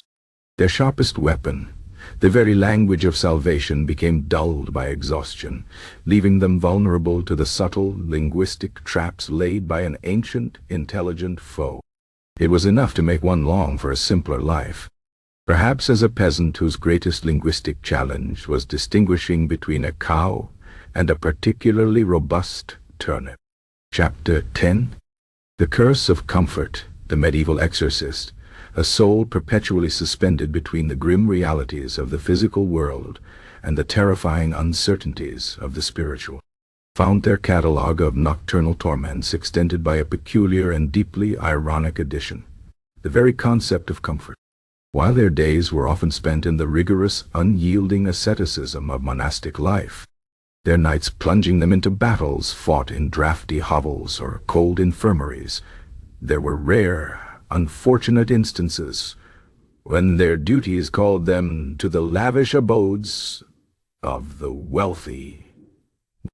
And it was in these places, surrounded by what ordinary mortals considered luxuries, that a new insidious dread would grip the exorcist's heart.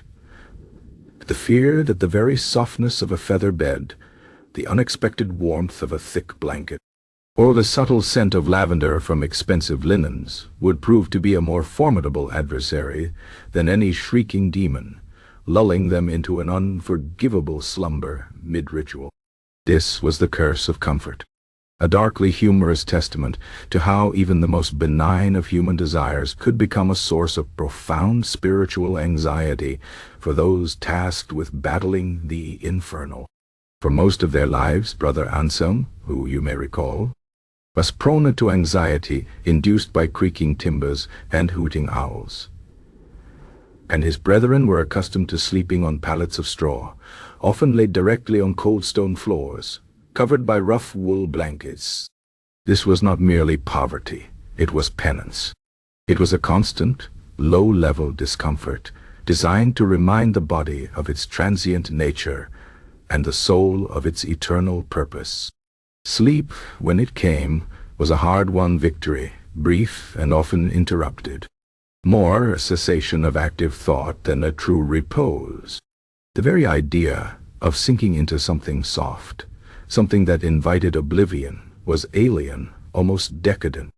Thus, when a summons came from the sprawling, well-heated manor of Lord Reginald, whose daughter, Lady Isolde, had inexplicably begun reciting obscene limericks in perfect Aramaic, Brother Anselm felt a familiar knot of dread,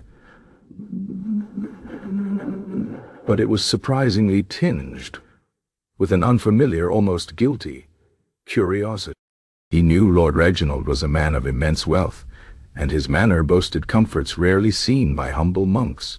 Anselm had heard whispers of rooms with tapestries, fireplaces, and even, gasp, actual beds with mattresses stuffed with feathers. This was not the usual battlefield of damp straw and cold stone. This was a potential trap, a silken snare woven by the very forces he sought to banish. Upon arrival, his suspicions were confirmed.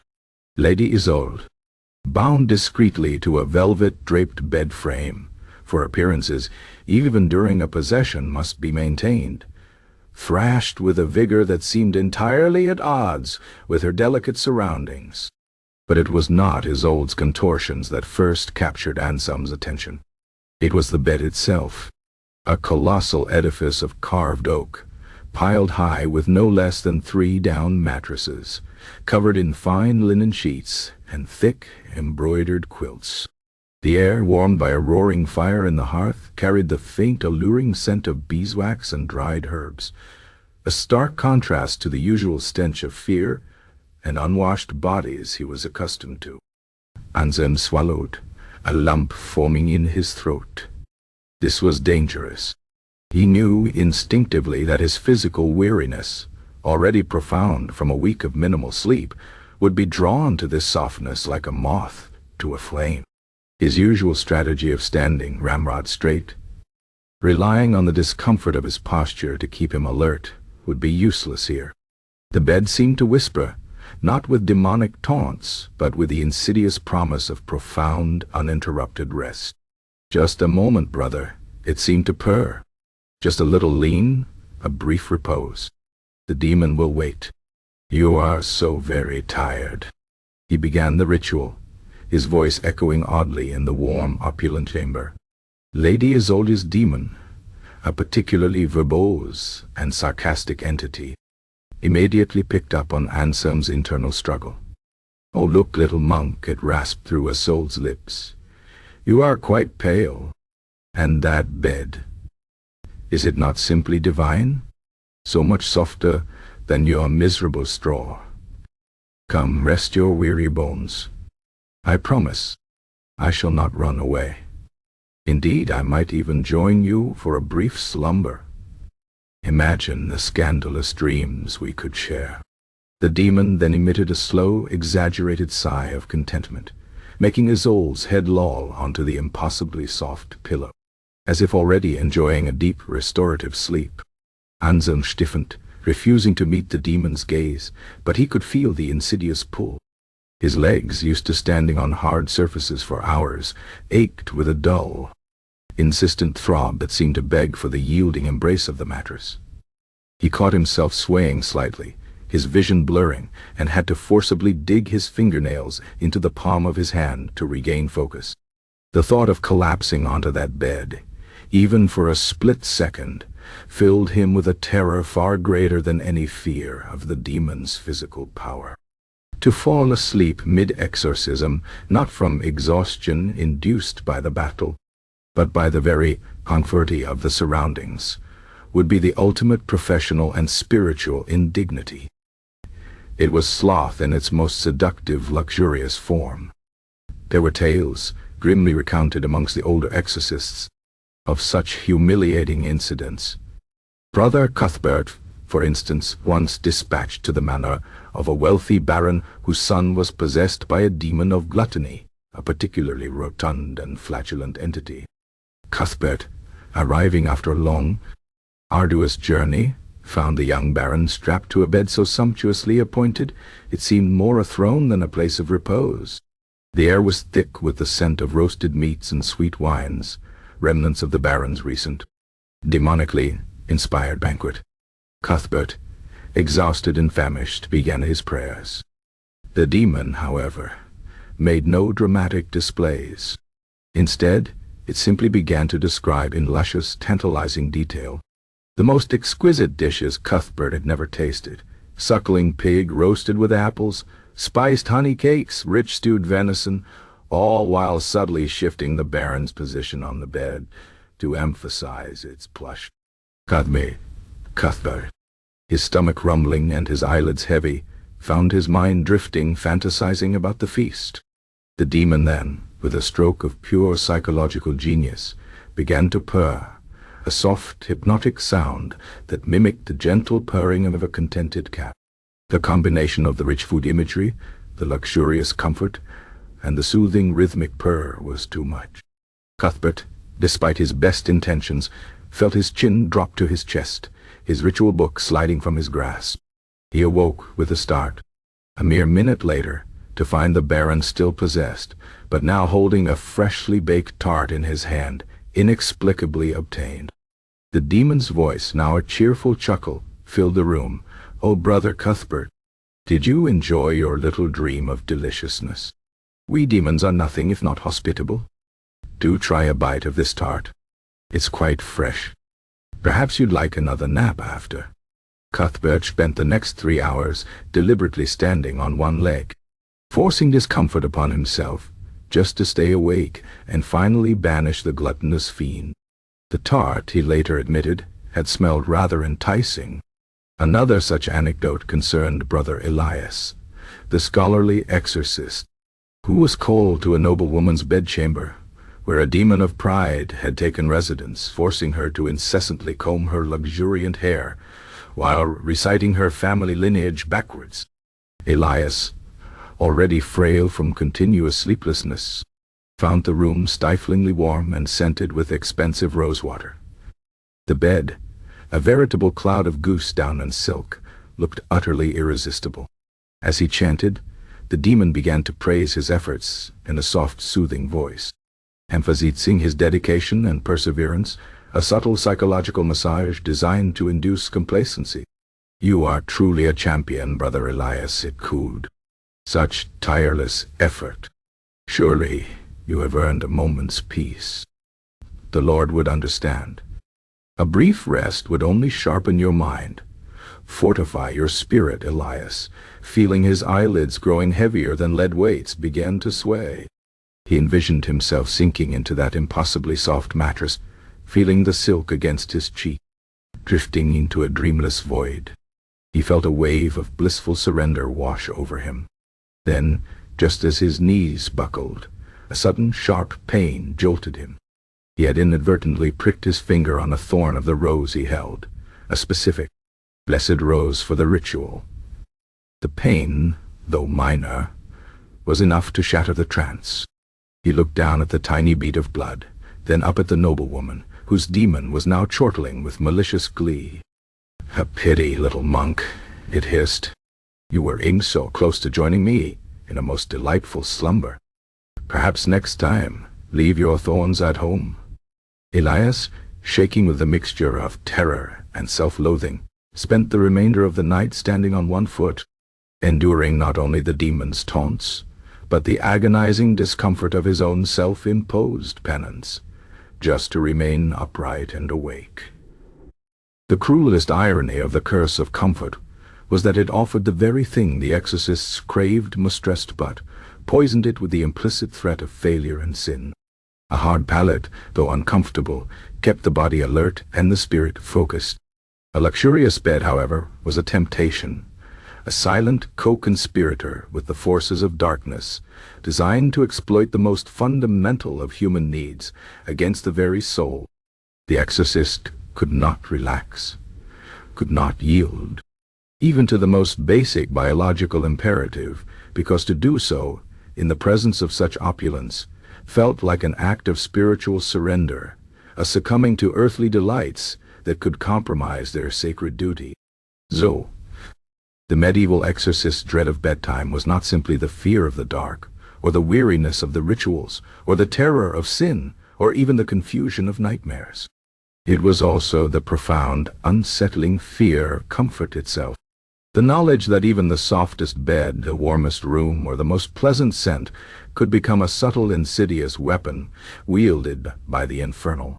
It meant that even when surrounded by what others considered luxury, the exorcist remained forever on guard, their bodies aching, their minds reeling, caught in a perpetual sleepless vigil where true rest was an impossible and terrifying dream.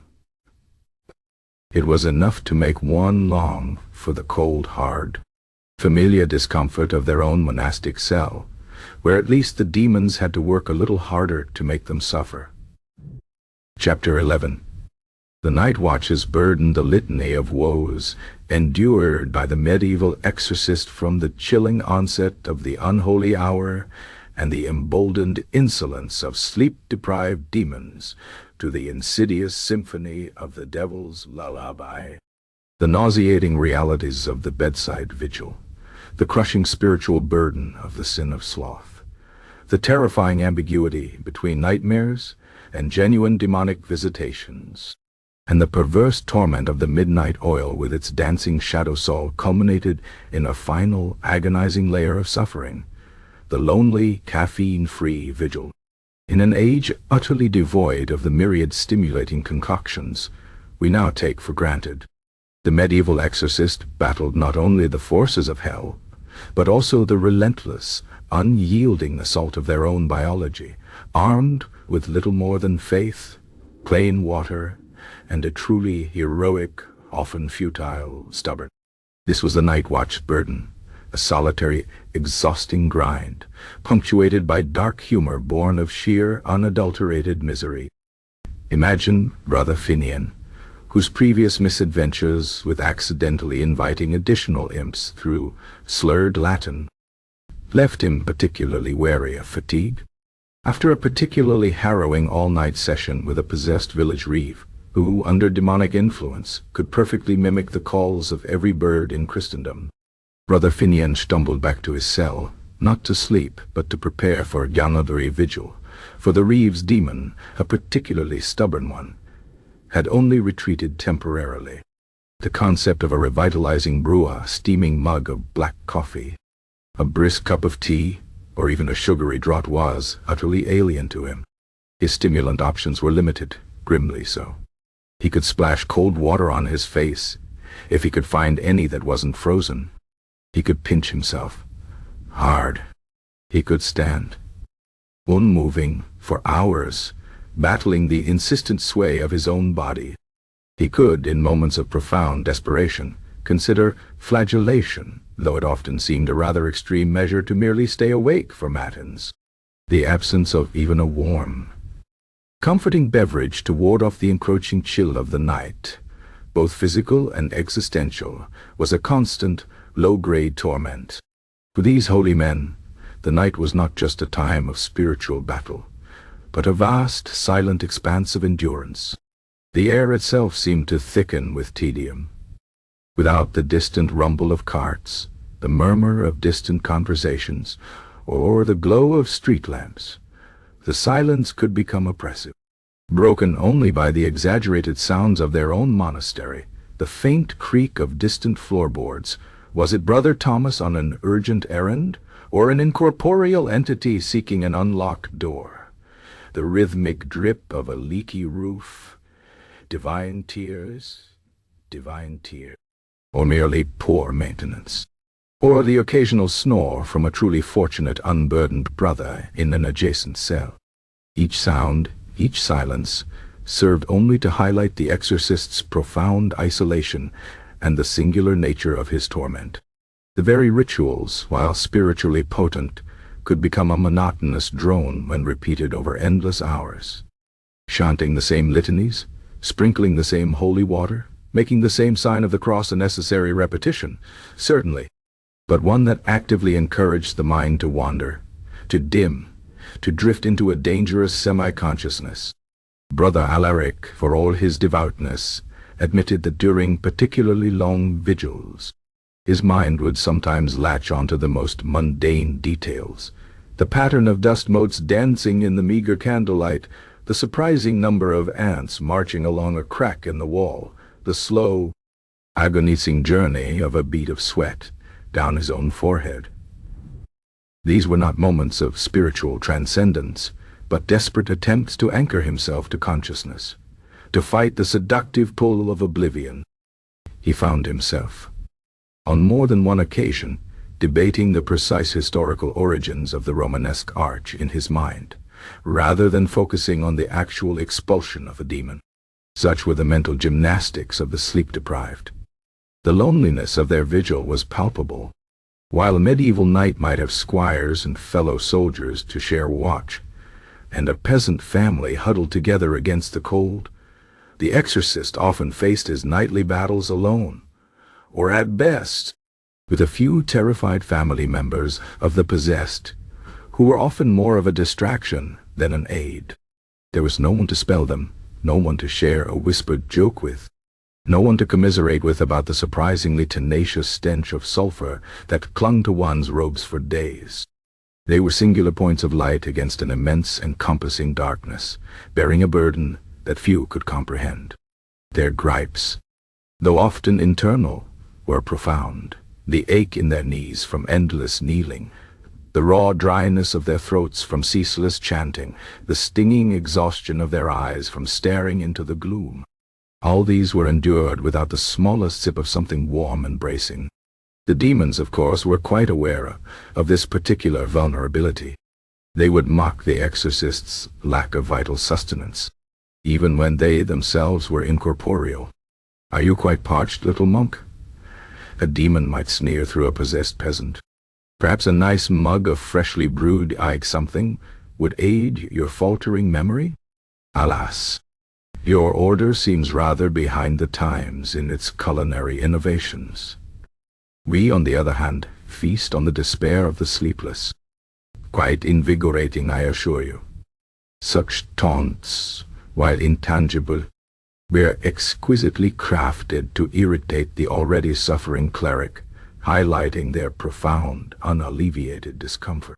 Brother Benedict, the stout, pragmatic man, previously plagued by the whispering draught in his cell, developed a particular aversion to midnight, not because of its spiritual significance, but because it marked the point beyond which his body began to actively rebel. His eyes would feel like sandpaper, his eyelids heavy as lead portcullises, and his thoughts would slow to a glacial crawl. He often recounted a night where he was battling a remarkably uncooperative demon that had taken to manifesting as a low, persistent buzzing sound from the chest of a possessed friar. Benedict, in his profound weariness, had mistaken his own stomach rumbling for a demonic sign, and had spent a good 10 minutes blessing his own digestive system with holy water, muttering stern Latin commands to his intestines before the demon, with a sigh of what sounded like profound boredom, finally shifted the buzzing to the friar's left ear, clearing up the confusion. If only, Benedict once grumbled to himself, God had seen fit to provide us with a divine elixir, a holy brew, to keep these weary bones upright. A monk cannot live on plain water and righteous indignation alone. It was a prayer, perhaps, more for a strong cup of something stimulating than for spiritual enlightenment. The fear of accidental liturgical error, already a profound anxiety, became almost inevitable without proper mental clarity. A common phrase, often uttered under profound duress, was, "May the Lord grant me the strength not to accidentally bless the demon." It was a darkly humorous acknowledgment of their own fragile state. One tale, passed down with a mixture of professional horror and wry amusement, told of Brother Eustace, who, during a particularly drawn-out exorcism of a merchant's clerk, in a delirium of fatigue, had apparently attempted to perform the last rites on the demon itself, sprinkling it with holy oil and muttering a hurried absolution, before the possessed clerk, with a truly unholy roar of laughter, had pointed out his mistake. Eustace, horrified, had then had to recite the entire book of Psalms as an act of penance for his theological faux pas, a feat that surely cemented his chronic sleep deprivation for weeks to come. The thought of accidentally absolving a demonic entity, or worse, conferring some perverse blessing upon it, was enough to send shivers down even the most exhausted spine. This unaided battle against slumber was perhaps the most relatable of the medieval exorcist's burdens. While few could understand the specifics of spiritual warfare, Everyone understood the brutal, grinding reality of sleep deprivation. For these men, the night was a vast, cold, silent arena, and their only opponent was not just the demon, but the overwhelming, insidious drag of their own bodies yearning for repose. There was no artificial illumination to trick the senses into wakefulness, no stimulating draught to sharpen the mind, no companion to share the lonely watch. They stood, they chanted, they prayed, they stumbled, they corrected their mistakes, all in the solitary, unyielding grip of the medieval night. The dread of bedtime for the medieval exorcist was therefore profoundly practical.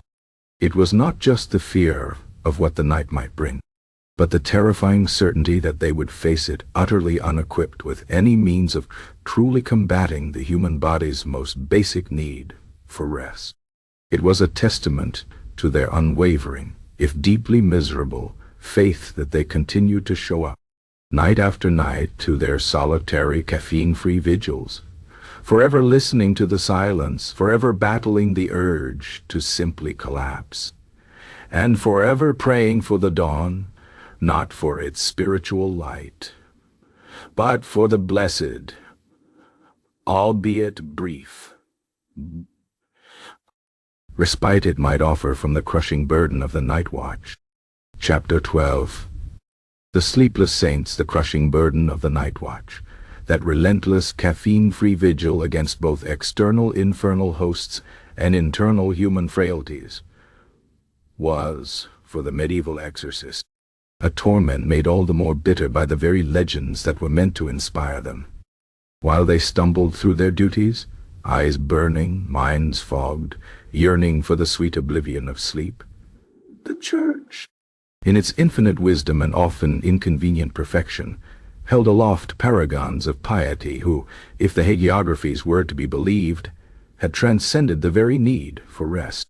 Foremost among these impossible exemplars was Saint Anthony the Great, the Desert Father, whose legendary asceticism included feats of sleeplessness that would make even the most robust modern insomniac weep with envy. The common lore, whispered reverently in monasteries and solemnly preached from pulpits, claimed that figures like Saint Anthony, through sheer divine grace and unyielding spiritual discipline, simply never slept.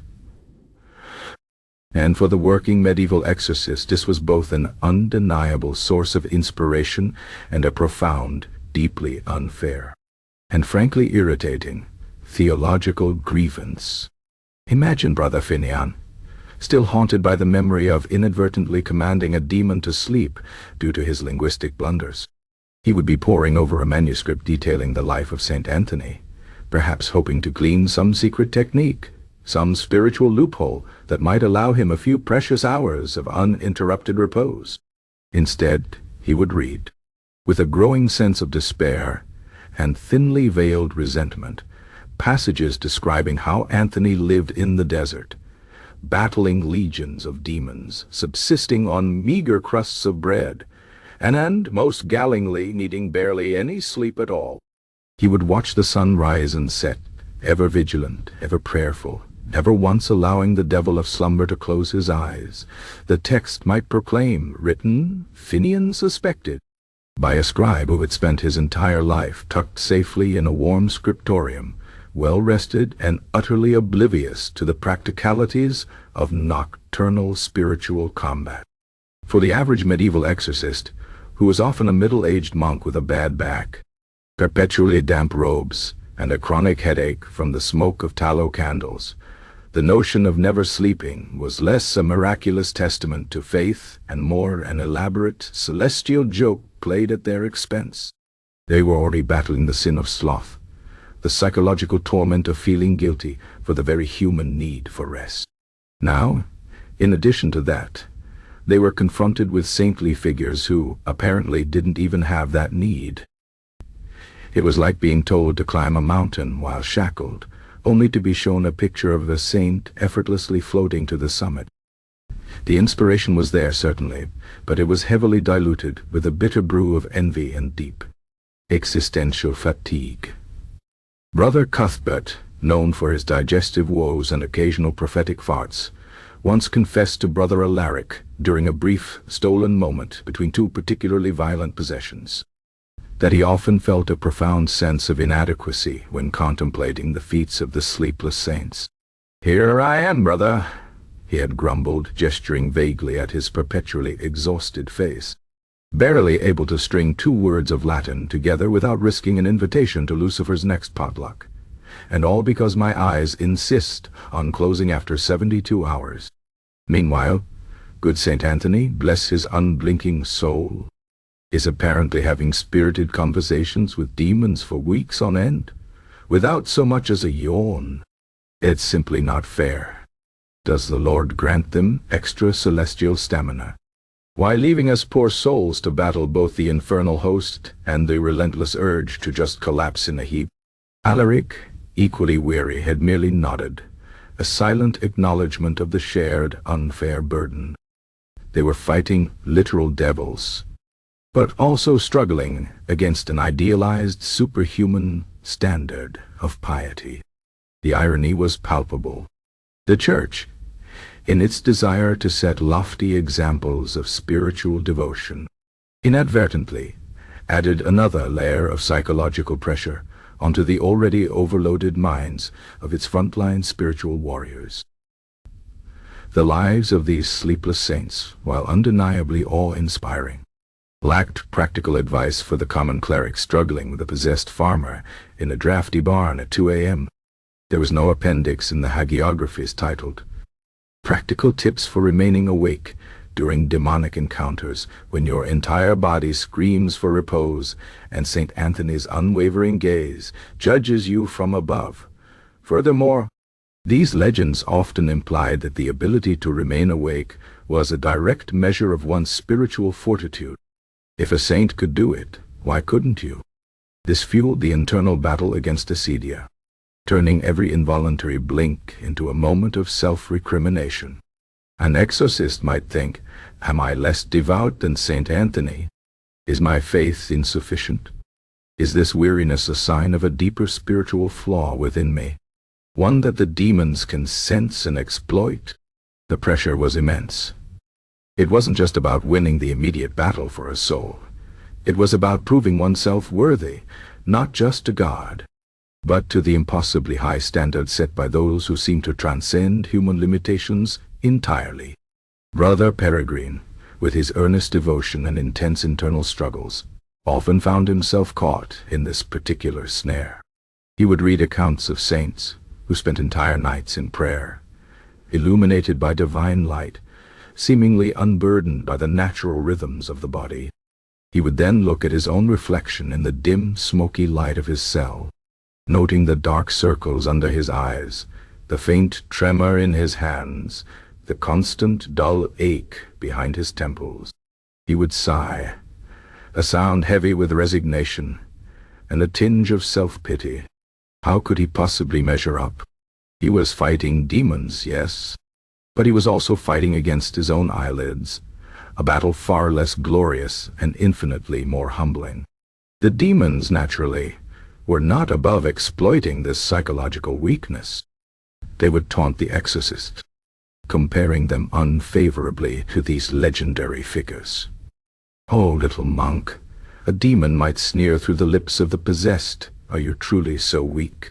St. Anthony never needed to rest. Perhaps you lack his faith, or perhaps you are simply too soft, too accustomed to your paltry comforts. Come, close your eyes, little one. The truly holy do not need such earthly respite. Leave the work to those with true spiritual might." Such jibes, delivered with cruel precision, twisted the very ideal of saintliness into a weapon against the struggling exorcist, making them feel even more inadequate, even more exhausted. The reality was that the medieval exorcist did sleep, albeit fitfully and insufficiently. But the cultural narrative, the hagiographical ideal, painted a picture of unceasing vigilance, a constant state of prayerful wakefulness. This created an impossible standard, a sleepless ideal that contributed profoundly to their dread of bedtime.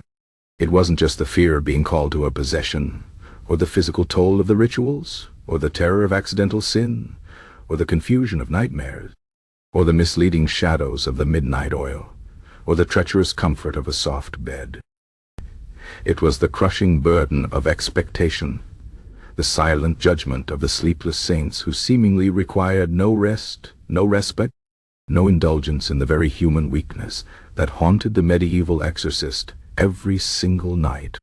This pressure meant that even when an exorcist did manage to snatch a few hours of sleep, it was often riddled with anxiety. Had they slept too long? Were they being lazy? Would the demon return, emboldened by their brief surrender to human frailty, ready to mock them with tales of saintly endurance? The very concept of restful sleep, for the medieval exorcist, was a minefield of potential spiritual failings. It turned a biological necessity into a moral dilemma, a private battle of will against the implicit expectation of superhuman endurance. They were men, yes, but they were also expected to be more than men, especially during the long, dark, and utterly exhausting hours of the night. The legends of the sleepless saints, therefore, served not only as beacons of inspiration, but also as eternal, silently judging specters, ensuring that true peaceful slumber remained an almost unforgivable luxury, forever out of reach for those who fought the literal battles of good versus evil in the most inconvenient of hours. The weight of divine expectation was, perhaps, heavier than any physical burden they carried, making bedtime a perpetual anxiogenic torment. Chapter 13. The Dawn Deliverance, the litany of woes endured by the medieval exorcist, from the chilling onset of the unholy hour and the emboldened insolence of sleep-deprived demons, to the insidious symphony of the devil's lullaby. Lullaby! The nauseating realities of the bedside vigil, the crushing spiritual burden of the sin of sloth, the terrifying ambiguity between nightmares and genuine demonic visitations, the perverse torment of the midnight oil with its dancing shadows, and the lonely, caffeine-free burden of the Nightwatch, all combined to make bedtime a profound source of dread. Yet, paradoxically, for all the misery the night inflicted, its slow, inexorable departure also brought a peculiar, deeply ironic disappointment. Just as the first pale fingers of dawn stretched across the sky, just as the monastic bells began their chiming for matins, just as the exorcist, after hours of battle, often reached a new, almost delirious peak of wakefulness and clarity, the demons, almost without fail, seemed to lose interest, to retreat, or to simply vanish, leaving behind an anticlimactic stillness. This was the dawn deliverance, a moment of profound relief that was simultaneously a source of immense frustration, a grimly humorous testament to the demon's impeccable, infuriating sense of timing. Consider Brother Finian, whose previous linguistic mishaps and weary struggles were well documented. He had endured another long night, this time with a possessed weaver who, under infernal influence, had developed a terrifying penchant for producing exquisite, blasphemous tapestries out of thin air, weaving grotesque figures and infernal symbols with impossible speed. Finian had been at it for hours, his voice raw, his arms aching from holding the censer aloft, the air thick with incense and the acrid smell of the demon's presence. His mind, having passed through the fuzzy stage of early fatigue, through the agitated stage of deep exhaustion, had now arrived at that peculiar, hyper-alert state that only extreme sleep deprivation can induce. He felt as though every nerve ending was vibrating, every thought crystal clear, albeit surrounded by a buzzing static. He was nearing a breakthrough, he felt it. The demon's blasphemies were growing weaker, its tapestries less vibrant, its threats more repetitive. He had just recalled an obscure passage from the Ia Ritual Romanum, a particularly potent invocation rarely used, that he believed might finally force the entity to reveal its true name, thus weakening its hold. His eyes, burning like twin coals, fixed on the possessed weaver. He drew a deep, shuddering breath, the words forming perfectly on his tongue. "Gadjuro te, spiritus nequam," he began, his voice suddenly strong, resonant with renewed spiritual authority. At that very instant, a faint gray light began to permeate the tiny shuttered window of the weaver's cottage. The distant, faint peal of the monastery's matins bell, signifying the new liturgical day, drifted on the crisp morning air. The demon within the weaver simply emitted a loud, theatrical yawn, a sound of profound, almost mocking contentment. "Oh, is that the sun already?" It purred through the weaver's lips, its voice suddenly soft, almost sleepy. How rude of time to interrupt such a delightful little struggle. "Perhaps another day, little monk. We have so much more to discuss, don't we? Perhaps a treatise on the precise number of threads in the weave of eternal damnation." And with that, the weaver slumped forward, eyes fluttering, completely unpossessed, looking utterly bewildered, and complaining of a terrible headache. The faint, sweet scent of morning dew replaced the sulphurous tang in the air. Finian was left standing there, crucifix aloft, his powerful invocation still hanging in the air, utterly useless, his mind buzzing with a frustrating clarity. The demon hadn't been defeated, it had simply clocked out. This was a common complaint amongst the brethren. It seemed the forces of darkness, for all their supposed timeless evil, operated on a remarkably human schedule, preferring the cover of night and retreating with the first blush of dawn. It was a tactical withdrawal, certainly, but one that left the exorcist with an infuriating sense of unfinished business. They had fought through the most grueling hours, their bodies screaming for rest, their minds battling internal demons of sloth and self-doubt, only for the external corporeal demon to effectively declare a truce, just when the exorcist felt poised for a decisive victory. Brother Alaric, the unfortunate soul who had argued with his own digestive system, had once been summoned to a remote farmhouse to deal with a child who had been speaking in tongues and levitating small household objects, particularly spoons. Alaric had endured a night of terrifyingly polite demonic discourse, the demon within the child engaging him in a perverse theological debate, always concluding its points with an unnerving, childlike giggle. Alaric, by 4 a.m., was utterly beyond exhaustion, operating on pure prayer-fueled adrenaline. His mind, honed by hours of intense, sleep-deprived focus, had suddenly, miraculously, seen the pattern in the demon's speech, a subtle linguistic weakness he could exploit. He lunged forward, ready to deliver the definitive command, holy water splashing from his vial. Just then, the first rooster crowed, a triumphant blast against the lingering darkness. The child, with a final, almost petulant sigh, ceased levitating a wooden spoon and blinked, confused. "Mama, why am I holding a spoon? And why is the nice monk so sweaty?"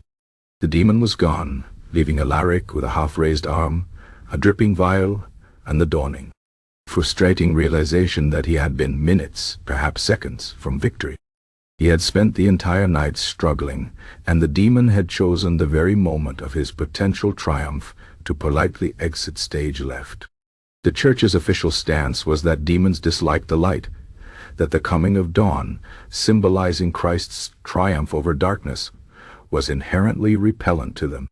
While this provided a comforting theological explanation, for the working exorcist, it felt more like a cruel jest.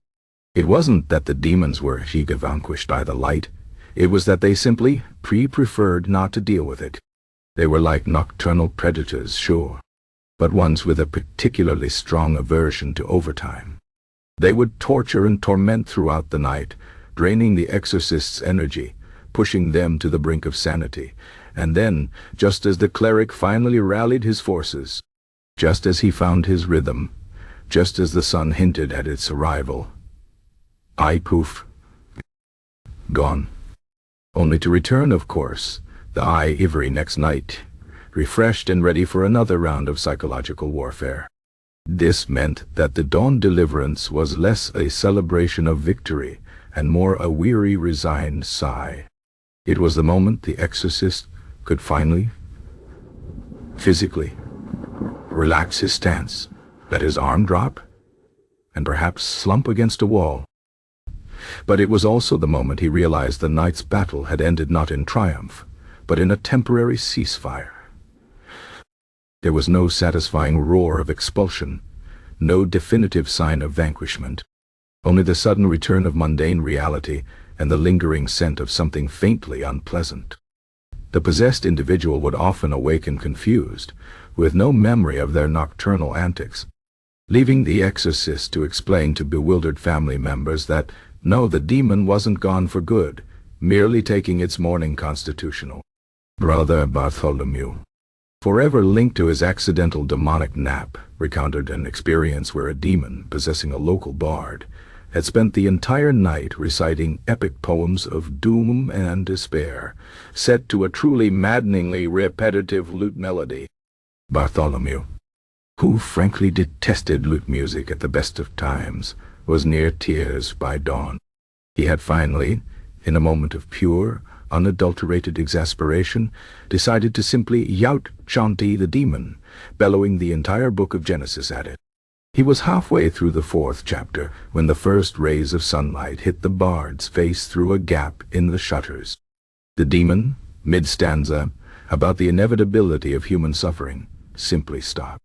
"Well, that's enough for one evening," it announced, its voice now crisp and clear, completely devoid of the usual demonic gravel. "One must preserve the voice, after all, and it simply won't do to perform during the vulgar hours of daylight. Such poor taste." The bard then blinked, stretched, and asked for his breakfast, completely oblivious. Bartholomew simply stared, utterly exhausted, a triumphant curse still forming on his lips, now rendered moot. He was left with the knowledge that he hadn't driven it out. It had simply deemed its shift over. The practical implications were profound. The exorcist, utterly spent, now had to face the day, knowing that their victory was merely a pause. They could not truly rest, for the enemy would be back.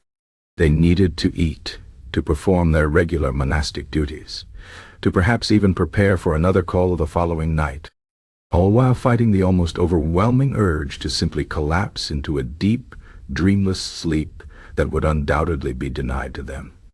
The dawn, rather than offering true deliverance, simply marked the end of one shift and the weary anticipation of the next. So, the medieval exorcist's dread of bedtime was not simply the fear of what the night might bring, or the physical toll of the rituals, or the spiritual burden of sloth, or the trickery of light and sound, or the blurring of dreams, or the discomfort of comfort. It was also the profound anticlimactic disappointment of the dawned deliverance. It was the knowledge that their most arduous battles often ended not with a triumphant banishment, but with a temporary frustrating retreat by an enemy who knew precisely how to prolong their torment, ensuring that the exorcist was forever stuck in a cycle of exhausting nocturnal warfare and unsatisfying morning truces. It was enough to make one long for a world where demons had a proper fixed-term contract, with clear hours of engagement and definite, indisputable terms of surrender. Chapter 14. The bedtime ritual, the litany of woes endured by the medieval exorcist, from the chilling onset of the unholy hour and the emboldened insolence of sleep-deprived demons, to the insidious symphony of the devil's lullaby, the nauseating realities of the bedside vigil, the crushing spiritual burden of the sin of sloth, the terrifying ambiguity between nightmares and genuine demonic visitations, the perverse torment of the midnight oil with its dancing shadows, the lonely, caffeine-free burden of the Nightwatch, and the anticlimactic frustration of the dawn deliverance, all combined to make bedtime a profound source of dread. Yet, in the face of this relentless psychological and spiritual assault, these weary men were not entirely without recourse. They developed, through years of agonizing trial and error, a series of bizarre, often exhausting, pre-sleep routines. These were not simply prayers of compline, but highly specialized, deeply personal rituals, meticulously crafted to ward off the encroaching nocturnal terrors, to purify their space, to fortify their souls, and often to actively sabotage any hope of comfortable, restful sleep, lest such earthly indulgence be misinterpreted by the infernal as an invitation. These were the bedtime rituals, born of desperation and a profound, if self-deprecating, irony. Consider Brother Osmond once more. The unfortunate cleric whose zeal for expelling devils was almost matched by his unfulfilled yearning for truly uninterrupted slumber, and whose own cell seemed to conspire against him with subtle, pervasive scents and whispering straw. After a particularly grueling week, marked by a possession that required him to spend 18 consecutive hours listening to a pig farmer's demon deliver sermons in flawless classical Greek, Osmond stumbled back to his monastic cell, his body aching in protest, his mind a buzzing hive of half-formed Latin phrases and pig-like grunts. He yearned for the oblivion of his straw pallet, but he knew, with a certainty born of bitter experience, that simply collapsing onto it was an invitation to further torment. His bedtime ritual began not with prayer, but with an almost pathological inspection of his cell. First, the holy water. Not a mere sprinkling, oh no. Osmond had once believed a gentle flick of the aspergillum sufficed. That was before the incident with the sentient dust motes, or perhaps just his severe conjunctivitis. Now, he would douse the corners of his cell with generous splashes, often leaving damp patches on the stone floor. He would then meticulously trace the sign of the cross over his window and door frame, not once but 3 times, muttering prayers against ingress of malevolent spirits by crack or hinge. He would peer into the darkest recesses of his small cupboard, even check beneath his meager writing desk, convinced that a particularly diminutive imp might be lurking, biding its time. He once spent a full 5 minutes attempting to discern if a spider in the corner, a rather large and hairy specimen, was merely an arachnid or a disguised lesser demon sent to spy on his vulnerabilities. He eventually decided it was merely a spider, but not before blessing it profusely, just in case. Next came the bedding itself. The straw pallet, his supposed haven, was subjected to a rigorous cleansing. Osmond would lift a coarse linen sheet, meticulously picking through every single piece of straw, convinced a demonic familiar, perhaps a tiny infernal beetle, might have burrowed its way in. He would shake the straw vigorously, scattering tiny fragments across the floor, and then, with a sigh, arrange it back into a semblance of comfort. He would then place a small blessed relic, usually a tiny fragment of a saint's bone or a sliver of cloth that had touched a holy figure, directly under his pillow, followed by his own well-worn wooden crucifix. This was not for comfort. This was a spiritual landmine meant to detonate any nocturnal intrusion with righteous fire. He would then recite a specific lengthy prayer over his pallet, imploring divine protection against succubi, incubi, and the dreaded nocturnal emissions that some believed were also the work of minor demons. This prayer alone could take a good 10 minutes. Ensuring any residual wakefulness was thoroughly eradicated by boredom. The choice of sleeping position was also a crucial, often self-inflicted torment. While most monks might seek to lie flat on their backs or sides, Osmond adopted a more vigilant, if deeply uncomfortable, posture. He would often sleep half-sitting, propped against the cold stone wall of his cell, his head tilted at an awkward angle, crucifix clutched in one hand, rosary beads intertwined in the other. This was designed to prevent him from sinking into too deep a slumber, allowing him to remain on the precipice of consciousness, ready to spring into action should a demonic whisper prove to be more than a creaking timber. He reasoned that a fully recumbent position was an invitation to spiritual laxity. He had heard of monks who had accidentally snored during compline, an offense which was mere liturgical etiquette compared to the cosmic catastrophe of snoring during a full-blown demonic encounter. This self-imposed discomfort, however, often resulted in a stiff neck and aching back by morning, making his day duties, already arduous, even more miserable. For those moments when exhaustion threatened to overwhelm his precarious vigilance, Osmond had developed a few peculiar self-administered remedies. He would often keep a small flask of plain, unblessed water by his pallet, not to drink, but to splash liberally on his face whenever a wave of drowsiness threatened to engulf him. The shock of the cold water, he reasoned, was preferable to the spiritual shame of nodding off. He also had a habit of biting the inside of his cheek, a small controlled pain designed to jolt him back to full awareness when his thoughts began to drift towards the enticing abyss of sleep. His tongue often bore the faint marks of these nocturnal battles. Brother Finian, whose Latin blunders had inadvertently invited more demons, adopted a pre-sleep routine centered around linguistic purity. Before daring to close his eyes, he would painstakingly recite, backwards, the opening lines of the Gospel of John, then the Nicene Creed, and finally the names of the apostles. He believed this intricate verbal exercise, requiring intense focus, would not only ensure his mind was sharp and his Latin precise, but also act as a verbal barrier against any demonic entities seeking to infiltrate his thoughts during sleep. If he stumbled, he would start again from the beginning, no matter how many times it took, no matter how profoundly weary he was. His cellmate once reported hearing Finian muttering sulpata, sulpa, sulos, sulos, for nearly an hour, before finally falling silent with a weary groan. It was his attempt at backwards reciting the apostles' names. The irony of these routines was profound. While ostensibly designed to provide spiritual protection and ensure wakefulness, they often actively contributed to the Exorcists' already debilitating sleep deprivation. The very acts meant to secure peace only amplified their anxiety, transforming the simple act of going to bed into a complex, exhausting ritual of defense. They were sacrificing precious moments of potential rest to meticulously prepare for a battle that might or might not come, a battle against an enemy that, in its cunning, exploited their very efforts to remain vigilant. The process of preparing for sleep was almost as draining as the exorcism itself. The underlying sympathy for these men is clear.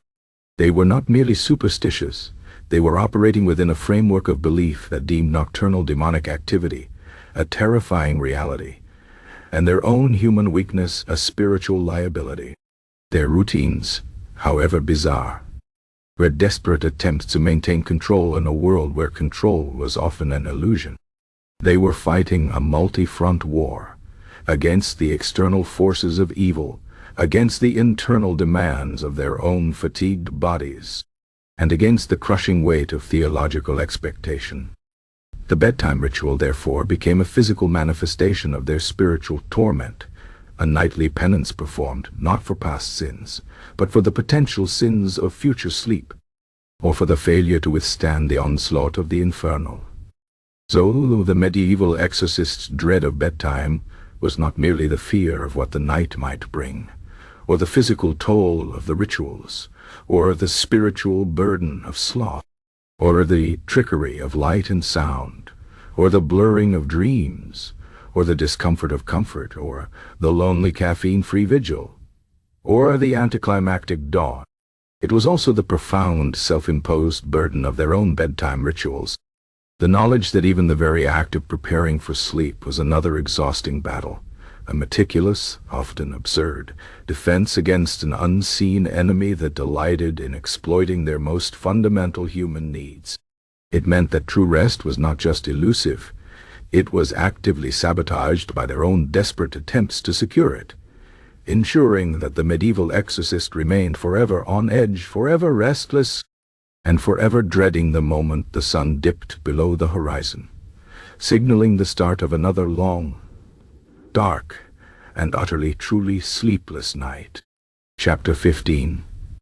The phantom Snore, the medieval exorcist, a soul relentlessly battered by the unholy hour's onset, the calculated insolence of sleep-deprived demons, the insidious symphony of the devil's lullaby, the nauseating realities of the bedside vigil, the crushing spiritual burden of the Sin of Sloth, the terrifying ambiguity between nightmares and genuine demonic visitations, the perverse torment of the midnight oil with its dancing shadows, the lonely caffeine-free burden of the Nightwatch, the anticlimactic frustration of the dawn Deliverance, and the self-imposed exhaustion of their bizarre bedtime rituals, found themselves.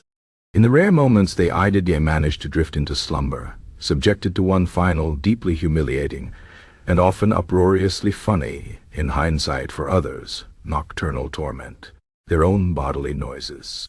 Their minds, primed for demonic manifestation and hypersensitive to any deviation from the ordinary silence of the night, were exquisitely adept at misinterpreting the most mundane of human sounds. And few sounds were more frequently, and more embarrassingly, misinterpreted than their own snores, which to an exhausted, paranoiac mind could sound uncannily like the guttural growl of a lurking fiend. This was the phantom snore, a pinnacle of self-inflicted torment, blending self-awareness with a historical absurdity that perfectly encapsulated the unique misery of their profession. Consider Brother Thomas, the meticulous scribe who had once almost been lured into a yawn by a taunting demon. Thomas, a man of precise habits, considered his sleep, when it occurred, to be a quiet, dignified affair. He was, by his own estimation, not a snorer. Yet, after enduring a week where he had battled a particularly vocal demon that communicated solely through a series of mournful, drawn-out moans, Thomas finally collapsed onto his pallet. The monastery was quiet, the only sound the distant hoot of an owl. He drifted off. Suddenly, a low, guttural ruan ripped through the silence of his cell. Thomas shot upright, heart hammering against his ribs, every muscle tense. That was it. The demon. It had followed him. It was here in his very cell, lurking beneath his pallet, or perhaps even worse, within his own body, preparing a stealth attack. His eyes, wide with terror, darted wildly around the pitch-black room. He fumbled frantically for his crucifix, his fingers brushing against rough straw. Another gruen, deeper this time, more resonant. It sounded uncomfortably close. Thomas, convinced he was facing a direct infernal assault on his person, began to bellow, "Exorcizo te, spiritus immunde, per Christi sanguinem." At the top of his lungs, his voice cracked with fear and exhaustion. The groan, however, seemed to emanate directly from beneath his own face.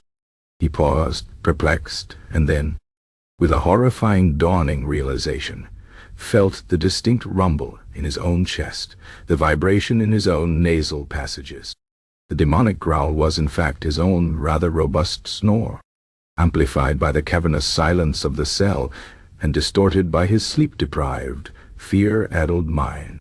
His cellmate, Brother Jerome, a man of remarkable stoicism, merely cleared his throat loudly from the adjacent cell. "Brother Thomas," Jerome called out, his voice muffled by the stone wall, "if you are quite finished alarming the entire cloister with your internal struggles, perhaps you might consider a pillow made of something less resonant than straw." Thomas, mortified, slumped back onto his pallet, the phantom snore now echoing in his ears, a mocking reminder of his own human frailty. Such incidents were not merely anecdotal. They were an occupational hazard for the chronically exhausted. The very nature of their work demanded constant vigilance against unseen, unheard, or subtly manifested threats. Their minds were trained to interpret ambiguity as malevolence. So, when the familiar sounds of their own bodies, a stomach rumble, a creaking joint, or most notoriously, a snore, intruded upon the quiet of their sleep, the leap to demonic interference was not merely possible, it was almost inevitable. Brother Peregrine, our earnestly devout but endlessly weary cleric, was once tasked with a particularly delicate exorcism of a nobleman who, under demonic influence, could only speak in a series of highly offensive and religiously unsound limericks. Peregrine spent 3 nights enduring this blasphemous poetry, his mind reeling. When he finally returned to his cell, He was so profoundly exhausted, he barely managed his bedtime ritual. He fell into a deep, heavy slumber, the kind that often follows extreme deprivation. In the depths of his sleep, a deep resonant rumble began, seemingly from the very foundations of his cell. It grew louder, rising to a crescendo, then tapering off into a series of sharp, sputtering gasps. Peregrine, still half asleep, recognized the sound. It was the demon. It was manifesting in a new, terrifying way, perhaps attempting to collapse the monastery itself. He sprang up, scattering his blessed relics across the floor, and began to shout commands in Latin, his voice thick with sleep and fear. The rumbling, however, seemed to perfectly coincide with his own rapid breathing. He paused, listening intently. A final, earth-shattering wonkung escaped his own throat, vibrating through his skull. He froze. The sound, he realized with a wave of mortification, had come from Yin Kaban. The demonic rumble was merely the prolonged, deeply resonant snore of a man who had finally, briefly, found the oblivion he craved. The sputtering gasps were his own attempts to breathe around the obstruction. He slumped back onto his pallet, burying his face in his hands, wondering if St. Anthony had ever suffered such indignity. He highly doubted it. The psychological toll of such confusion was significant.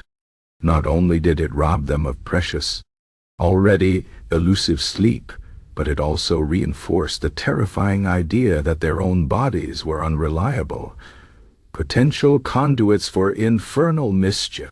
If they couldn't trust the sounds coming from their own throats, how could they trust anything? The line between internal fatigue and external demonic assault became hopelessly blurred. It was a cruel form of self-torture, where the exorcists became both the victim and the unwitting perpetrator of their own torment. There was the particularly unfortunate case of Brother Giles, a man whose steadfastness we've previously noted, and who had once been plunged into absolute darkness by a cunning demon. Giles was a notoriously light sleeper, especially after a taxing exorcism. One night, after a particularly trying session with a demon that possessed a local shepherd and caused him to compulsively count sheep backwards, Giles finally returned to his cell, his mind a jumble of numbers and wool. He closed his eyes. Moments later, a faint, rhythmic snuffling began from the darkest corner of his cell. Giles, ever vigilant, held his breath. A demon. It was small, perhaps a lesser imp, but it was certainly there, sniffing around, planning its next move. He reached for his holy water, prepared to splash. The snuffling grew louder, accompanied by a soft, almost plaintive waffling. Giles, his heart pounding, whispered, "In nomine Patris et Filii et Spiritus Sancti abscede." In the name of the Father and the Son and the Holy Spirit, depart. The snuffling paused, then resumed, closer this time, accompanied by a subtle vibration in his own chest. He felt a sudden ticklish sensation in his nose, and then, to his profound, utterly deflating horror, he sneezed. A loud, violent waku cat rattled the very rafters. The snuffling and waffling had been the subtle sounds of his own congested nasal passages, on the verge of a full-blown sneeze, amplified and distorted by the silence and his own paranoia. He lay back down, feeling utterly ridiculous, the faint, lingering tickle in his nose, a mocking reminder of his mistaken identity. The self-deprecating humor these men cultivated around such incidents was a coping mechanism. To laugh, however grimly, at the absurdity of mistaking one's own bodily noises for the growls of hell, was to reclaim a sliver of sanity in an otherwise insane existence. It was a way of acknowledging the crushing absurdity of their calling, to battle the literal forces of evil while simultaneously battling the forces of indigestion and the relentless urge to snore. The monastic rule, so precise in its regulations for prayer and work, offered no guidelines for how to distinguish between a demonic manifestation and a particularly robust case of sleep. apnea. The exorcist was left to navigate this bewildering terrain alone, often in the dead of night, armed with only their overactive imaginations and the profound weariness that was their constant companion. The internal vigilance required to fight off the sin of sloth often backfired, turning their attention inward, making them hyper-aware of every internal rumble and every external creak, all of which could be twisted into a sign of infernal presence. So the medieval exorcist's dread of bedtime was not merely the fear of what the night might bring, or the physical toll of the rituals, or the spiritual burden of sloth, or the trickery of light and sound, or the blurring of dreams, or the discomfort of comfort, or the lonely caffeine-free vigil, or the anticlimactic dawn, or the self-imposed burden of their bizarre bedtime rituals. It was also the profound, humiliating, and utterly inescapable torment of the phantom snore.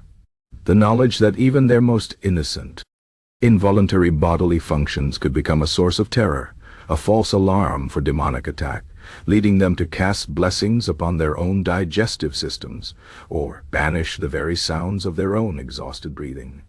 It meant that even in the fleeting moments they found sleep, their minds were never truly at peace, perpetually on guard against an enemy that lurked, most ironically of all, within their very own bodies.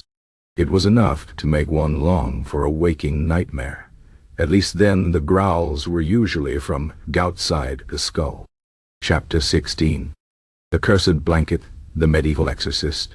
A soul relentlessly battered by the unholy hour's onset, the calculated insolence of sleep-deprived demons, the insidious symphony of the devil's lullaby, the nauseating realities of the bedside vigil, the crushing spiritual burden of the sin of sloth, the terrifying ambiguity between nightmares and genuine demonic visitations, the perverse torment of the midnight oil with its dancing shadows, the lonely caffeine-free burden of the Nightwatch, the anticlimactic frustration of the dawn deliverance, and the self-imposed exhaustion of their bizarre bedtime rituals, found themselves, even in the brief, elusive moments they managed to approach slumber, assailed by one final, deeply personal, and profoundly ironic torment: their own bedding. Their minds, stretched out as bowstrings by constant vigilance, and an unwavering belief in ubiquitous malevolence, were exquisitely primed to perceive even the most mundane household item as a potential conduit, or worse, an active accomplice, of infernal forces. Thus, the humble blanket, a symbol of warmth, security, and the very promise of rest, became, in the paranoid mind of a medieval exorcist, a suspect artifact, possibly cursed, certainly malevolent, and almost invariably contributing to their chronic sleeplessness. This was the Cursed Blanket, a tongue-in-cheek exploration of how even the rough-spun wool, meant to keep them warm, became another front line in their ceaseless, absurdly grim battle against the night. Consider Brother Benedict, the stout pragmatic man who had once mistaken his own stomach grumblings for a demonic sign. Benedict, for all his practicality, harbored a deep, simmering distrust of his blanket. It was a thick, scratchy affair, woven from coarse wool, designed for warmth, not comfort.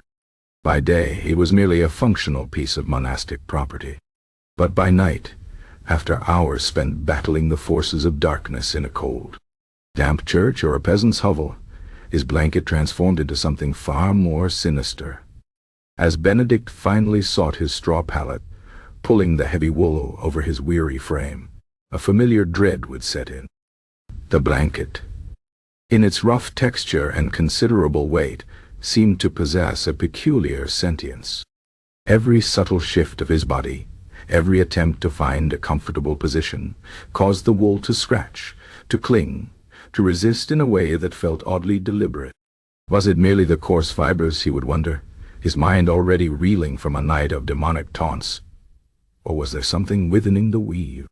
A minor imp, perhaps, too small to manifest fully, but quite capable of making itself known through the irritating friction of the wool against his skin, designed specifically to prevent the very onset of slumber.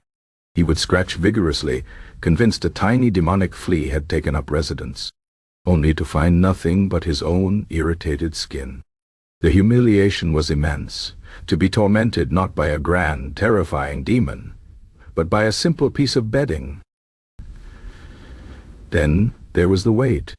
A heavy blanket was, typically, a comfort against the biting medieval chill. But for the exorcist, already feeling the crushing weight of the world's spiritual burdens, that weight could become suffocating, oppressive. Brother Benedict often felt as though an invisible, malevolent hand was pressing down on the blanket, preventing him from breathing freely, pinning him to his pallet. He would struggle, throw the blanket off with a heave, only for the cold air of the cell to rush in, leaving him shivering, yet strangely relieved. He would then eye the blanket suspiciously, draped in a crumpled heap at the foot of his pallet, as if it were a recently vanquished foe, defeated not by prayer, but by sheer physical exertion. The irony was not lost on him. He was losing sleep over a piece of cloth that was supposed to provide warmth. The rustling, too, was a particular torment. Monastic blankets, often old and well-used, could produce a surprising array of sounds. A slight movement, a change in humidity, or a draft would cause the fabric to shift, to whisper, to crinkle. To an exorcist whose ears were finely tuned to the devil's lullaby, these sounds were rarely benign. Brother Thomas, who had famously misinterpreted his own snore as a demonic growl, once spent a full hour in the dead of night, clutching his crucifix, convinced that his blanket was actively whispering blasphemies. He swore he could hear faint, sibilant sounds emanating from the folds of the wool, insidious suggestions that echoed the very insults demons had hurled at him during his last exorcism. He would hold his breath, strain his ears, and then, with a profound sigh of exasperation, realize it was merely the friction of the wool against itself, or perhaps a rogue mouse attempting to nest within its fibrous depths. He eventually resorted to blessing his blanket daily, an act that felt both ludicrous and utterly necessary. The very shadows cast by the unreliable flicker of his midnight oil could transform the blanket into something monstrous. Draped over the side of the pallet, it might resemble a slumped corpulent demon, its folds taking on the semblance of grotesque limbs or a leering face. Pulled up to the chin, it could appear to swell and breathe, its texture momentarily becoming scaly or hairy in the dim dancing light. Brother Finian, still haunted by his Latin mispronunciations, once woke in a cold sweat, convinced his blanket had transformed into a particularly indolent succubus, its folds mimicking the curves of an infernal temptress, only to realize, upon closer inspection, it was merely a particularly unfortunate fold in the scratchy wool. He then spent the next hour meticulously smoothing out every crease, as if a wrinkle in the fabric could invite a wrinkle in his soul. The indignity of feeling threatened by one's own bedding was a burden few outside their profession could comprehend. And let us not forget the temperature. Medieval monastic cells were notoriously cold. The blanket, therefore, was meant to be a source of vital warmth.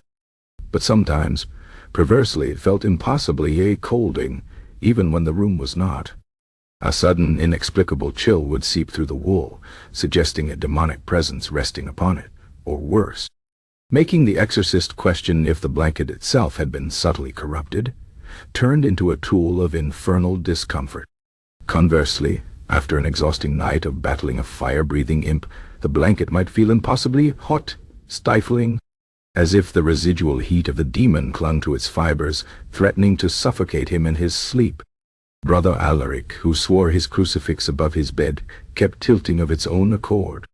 Once spent a night repeatedly throwing his blanket off due to an inexplicable oppressive heat, only to pull it back on moments later as the cold rushed in, concluding with a weary groan that the demon was merely playing a game of infernal temperature regulation, using his very bedding as a weapon. The act of blessing the blanket became a common, albeit often futile, ritual. Exorcists would sprinkle holy water upon it, utter prayers of protection, and even in moments of extreme weariness, attempt to perform minor exorcisms upon the offending piece of wool itself, demanding that any infernal influence depart from its threads. The irony of battling a piece of fabric with the same spiritual fervor typically reserved for literal devils was not lost on them, even if it was a silent internal joke. They knew, deep down, that the blanket was just a blanket, but their minds, warped by sleeplessness and constant exposure to the truly horrific, could no longer distinguish. The constant vigilance, the inability to truly relax even into the most mundane forms of comfort, was a profound psychological torture. The bed, the very symbol of repose, became a place of heightened suspicion. The straw beneath them rustled with phantom movements. The pillow, if they were fortunate enough to possess one, felt lumpy and uneven, as if containing some unseen, restless entity. And the blanket, rather than offering solace, became an active participant in their nocturnal torment, a source of itching weight, phantom whispers, and unsettling shadows. It was a testament to the sheer mental and spiritual exhaustion of these men that their own bedding became another front in their ceaseless war against the night, another mundane object imbued with malevolence by their overtaxed imaginations. So, the medieval exorcists' dread of bedtime was not merely the fear of what the night might bring, or the physical toll of the rituals, or the spiritual burden of sloth, or the trickery of light and sound, or the blurring of dreams, or the discomfort of comfort, or the lonely caffeine-free vigil, or the anticlimactic dawn, or the self-imposed burden of their bizarre bedtime rituals, or even the humiliating phantom snore. It was also the profound, utterly absurd, and deeply personal torment of the cursed blanket. It was the knowledge that even the simplest, most innocuous piece of their personal world, meant to offer warmth and security, could become a source of anxiety, a stage for imagined demonic mischief. Ensuring that true peaceful slumber remained an elusive, terrifying fantasy, even wrapped in the thickest wool. It was enough to make one long for a life spent entirely outdoors, where at least the cold wind provided a more straightforward torment than a conspiring piece of cloth. Chapter 17. The Midnight Snack Temptation. The medieval exorcist, a soul relentlessly battered by the unholy hour's onset, the calculated insolence of sleep-deprived demons, the insidious symphony of the devil's lullaby, the nauseating realities of the bedside vigil, the crushing spiritual burden of the sin of sloth, the terrifying ambiguity between nightmares and genuine demonic visitations, the perverse torment of the midnight oil with its dancing shadows, the lonely caffeine-free burden of the Nightwatch, the anticlimactic frustration of the dawn deliverance, and the self-imposed exhaustion of their bizarre bedtime rituals, found themselves, even in the brief, elusive moments they managed to approach slumber, assailed by one final, deeply personal and profoundly ironic torment. Their own bodily noises, their minds, primed for demonic manifestation and hypersensitive to any deviation from the ordinary silence of the night, were exquisitely adept at misinterpreting the most mundane of human sounds, and few sounds were more frequently, and more embarrassingly, misinterpreted than their own snores, which to an exhausted paranoiac mind could sound uncannily like the guttural growl of a lurking fiend.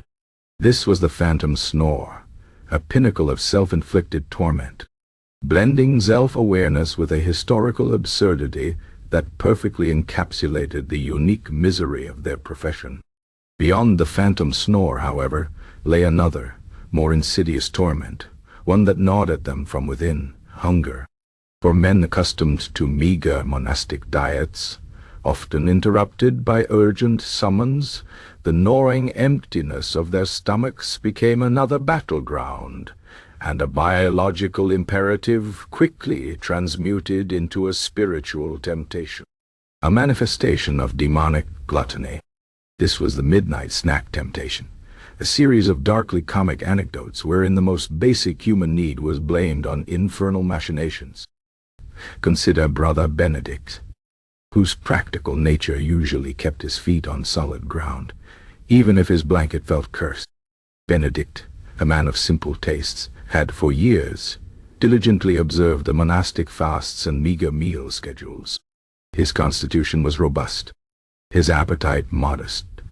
But after 3 days and nights spent attempting to dislodge a particularly stubborn succubus from a local baker's wife, a demon that had, with cruel irony, imbued its victim with the ability to bake loaves so fragrant they could tempt a Saint Benedict, found himself plagued by a hunger so profound it felt less like a craving and more like an existential threat.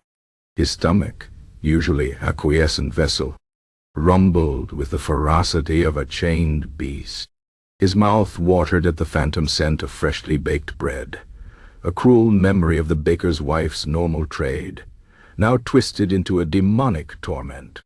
He sat by the possessed woman's bedside, Latin prayers murmuring from his dry lips, his eyes fixed on the flickering rushlight. The woman's demon, sensing his internal struggle, suddenly changed tactics. Instead of blasphemies, it began to speak, in a low, conspiratorial whisper, of food. Not just any food, but the food Benedict had been denied for days. "Oh, Brother Benedict," it purred through the baker's wife's lips.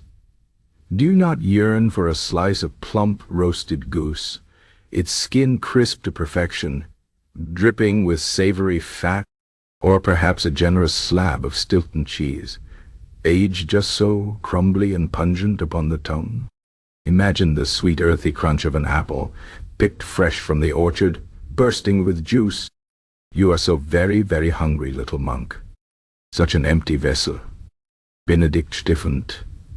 This was not the demon speaking to the woman. This was the demon speaking directly to him. It was a temptation of gluttony, insidious and direct. His own hunger, a simple biological fact, had been transformed into a spiritual battle. He imagined himself snatching a piece of the succulent goose from the demon's ethereal grasp, tearing into it with a ravenous hunger that would surely damn his soul. He fought the urge, clenching his jaw, repeating penitential psalms in his mind.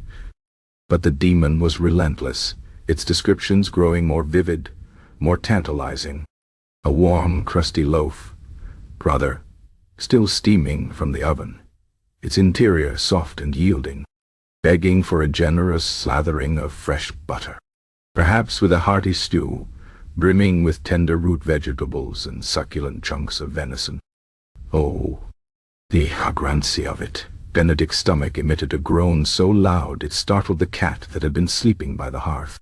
He blushed furiously, convinced the demon, and indeed, God himself had heard his internal betrayal. He was not merely hungry. He was, by the Church's strictures on gluttony, succumbing to a sin born of avarice for food. He sprinkled holy water over himself, not just the possessed, as if to cleanse his own impure thoughts. He then, in a desperate attempt to combat the temptation, attempted to fast even harder, resolving to consume nothing but plain water for the next 24 hours, a grim penance for the crime of having a functioning digestive system. The irony was palpable. He was punishing himself for the very hunger his sacred duties had induced. Brother Finian, whose sleep-deprived linguistic blunders had become the stuff of minor monastic legend, faced a similar torment after a particularly grueling session with a demon that had possessed a local tavern keeper, making him pour ale into people's shoes instead of their mouths. Finian, by dawn, was utterly parched and light-headed. He had been forced to witness the demon consume vast quantities of imaginary ale through the tavern keeper's body, and now even the thought of water seemed inadequate. He craved, with an almost sinful intensity, something rich, something fortifying. He found himself fantasizing about a tankard of thick, dark ale, or perhaps a warm, spiced wine. As he stumbled back to his cell, a curious thing happened. A faint, sweet scent, like roasted apples and cinnamon, wafted from the monastery kitchen, where the lay brothers were preparing the morning meal. Finian's mouth salivated uncontrollably. Was it the scent of a blessed breakfast? Or was it, he wondered with a jolt of alarm, a succubus, manifesting as a phantom aroma, tempting him to break his monastic abstinence, to indulge in something rich and forbidden? He remembered the demon in the tavern keeper, its voice thick with false bonhomie, offering him a taste of true earthly pleasure, little monk, far more satisfying than your blessed water. He hesitated at the kitchen door, torn between the aching need for sustenance and the fear of spiritual compromise. He chose the latter, of course, stumbling past the tantalizing scents. Convinced he was passing through a gauntlet of invisible, aromatic demons, each whispering promises of warmth and flavor. He collapsed onto his pallet, stomach rumbling, a profound sense of deprivation battling with a weary conviction of virtue. He later found out the lay brothers had merely been preparing a particularly fragrant batch of apple cider.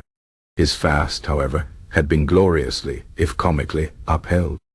The medieval understanding of gluttony extended beyond mere overeating. It encompassed any excessive desire for food, any indulgence that distracted from spiritual pursuits, any craving that seemed unseemly for a man of God. For an exorcist, whose days were often irregular and whose nights were spent in arduous physical and spiritual combat, the natural hunger that arose was a constant internal moral dilemma.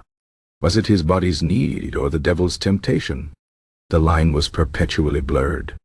There was the grimly amusing tale of Brother Elias, the scholarly exorcist who had accidentally engaged in a dream debate about angels on a pinhead. Elias, a man of delicate constitution, often suffered from intense hunger pangs during long vigils. One night, while attempting to exorcise a demon of sloth from a notoriously lazy serf, Elias found his own mind wandering to the monastery's meager store of dried fish. He imagined its salty taste, its chewy texture. The demon, through the surf, sensed his distraction. "Oh, Brother Elias," it droned, its voice thick with feigned empathy, "you look quite peaked. Surely a small morsel would not go amiss. A bite of fish, perhaps. A succulent sun-dried herring glistening with oil. Just a tiny one to fortify your frail frame. The Lord knows you work hard." Elias, startled, realized the demon was preying on his weakness. He clutched his ritual book tighter, his stomach roaring in protest. "Silence, foul fiend," he rasped. "I shall not succumb to your temptations of gluttony." The demon merely chuckled. "Gluttony, brother? For a single piece of dried fish? Nay, that is merely survival."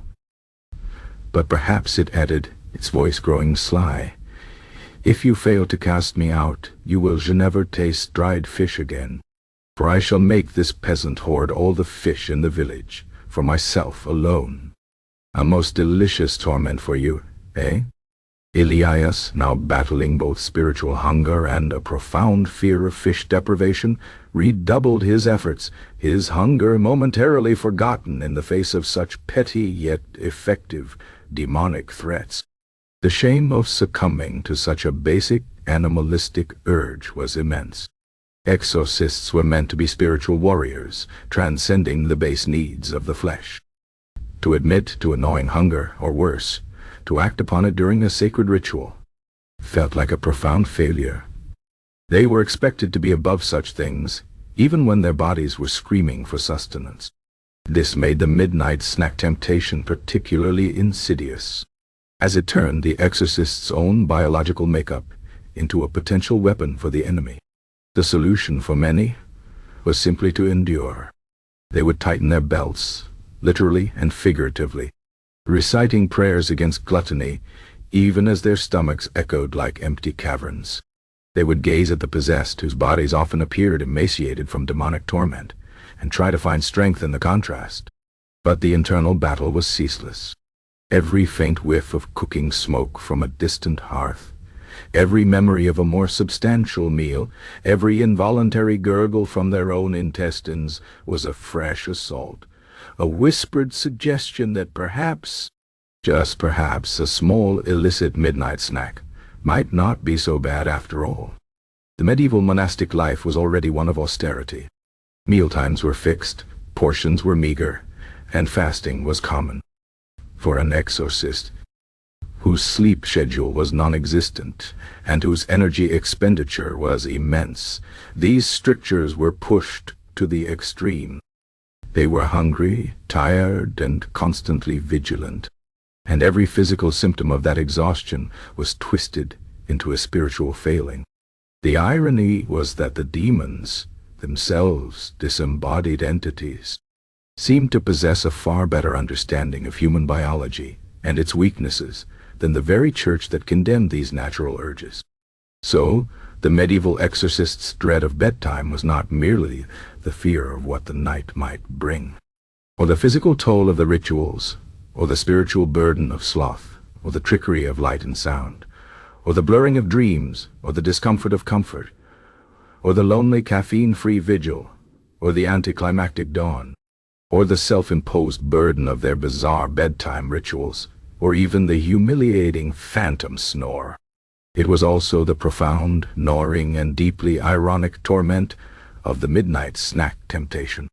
It was the knowledge that even their most basic biological need for sustenance could be exploited by the infernal, turned into a source of guilt and a test of spiritual fortitude. It meant that even their own rumbling stomachs became a battleground. Ensuring that true, satisfying physical and spiritual peace remained an elusive, terrifying fantasy, forever haunted by the phantom scent of roasted goose and the whispers of a truly full belly. It was enough to make one question whether a life of ceaseless hunger was truly preferable to a quick, decisive damnation, especially if it came with a generous side of spiced venison. Chapter 18. The Sleep-Deprived Confession, the Medieval Exorcist, a soul relentlessly battered by the unholy hour's onset, the calculated insolence of sleep-deprived demons, the insidious symphony of the devil's lullaby, the nauseating realities of the bedside vigil, the crushing spiritual burden of the sin of sloth, the terrifying ambiguity between nightmares and genuine demonic visitations, the perverse torment of the midnight oil with its dancing shadows, the lonely caffeine-free burden of the Nightwatch, the anticlimactic frustration of the dawn deliverance, the self-imposed exhaustion of their bizarre bedtime rituals, and even the humiliating phantom snore and the maddening midnight snack temptation found themselves in the deepest throes of their profound weariness, subjected to a final, truly unprecedented indignity. Their minds, stripped bare by endless nights of conflict, their defenses utterly eroded, occasionally allowed for a startling and often mortifying breach of professional decorum, the accidental confession of their own sins to the very souls they were attempting to deliver. This was the sleep-deprived confession, a darkly ironic and utterly human failing, delivered with the kind of introspective humor only those truly pushed to the brink could appreciate. Consider Brother Peregrine, whose earnest devotion and perpetual battle against spiritual sloth made him a prime candidate for such a peculiar spiritual unraveling. He had spent 4 consecutive nights attempting to dislodge a particularly resilient demon of pride from a local merchant, a demon that manifested by forcing the merchant to loudly proclaim his own virtues and financial successes, even when demonstrably false, and to insult the attire of everyone in the vicinity. Peregrine, by the dawn of the 5th day, was less a man of God and more a walking, mumbling testament to the limits of human endurance. His eyes were bloodshot, his throat raw, and his mind felt as though it were filled with cotton wool and buzzing bees. He was in the midst of a particularly lengthy passage from the Iurae Ritual Romanum, his voice a mere croak, his arm trembling as he held the crucifix aloft. The merchant, bound to his opulent bed, began to laugh, a dry, wheezing sound that grated on Peregrine's frayed nerves. "Oh, Brother Peregrine," the demon sneered, its voice dripping with contempt, "you look utterly spent. One might think you've been counting every last farthing in a miser's vault. Tell me, little monk, do your thoughts ever stray from the righteous path? Do you ever find yourself gazing at the abbey's illuminated manuscripts, perhaps wishing for a slightly larger initial letter on a particularly tedious psalm? Peregrine, startled by the demon's sudden shift to personal attack, and completely disoriented by his lack of sleep, found his mind reeling. He was supposed to be commanding the demon, forcing it to confess its vile transgressions. But the demon's words, aimed at his innermost petty vanities, struck a chord. His vision blurred. He imagined the exquisite illuminated queue in the monastery's copy of the Book of Job, a queue he had always felt was a trifle too small, too unassuming for such a weighty text. And then his voice, meant to issue a powerful banishment, inexplicably offered a tired, whispered admission. "Well, yes," he mumbled, his voice barely audible, the cue in Job is rather lacking. "I confess sometimes I have considered perhaps suggesting to Brother Thomas that it might benefit from a touch more vermilion, and perhaps a slightly more flamboyant swirl. It truly detracts from the gravity of the passage, you see. The merchant, or rather, the demon within him, stopped laughing. A profound, almost stunned silence filled the room. Then the demon spoke, its voice laced with a mixture of disbelief and utter glee. "Did I just hear confession of aesthetic grievance, brother? To fun. Oh, this is truly a treat. Tell me more, little monk. Does Brother Thomas use too much burnt umber? Do you covet the abbot's particularly comfortable reading stool? Come, unburden your soul. My ears are entirely at your disposal." Peregrine, with a jolt of horror, suddenly snapped back to full, mortifying awareness. He had just confessed a minor, utterly irrelevant sin of pride to a literal demon through the mouth of a possessed merchant. He felt his face flush crimson.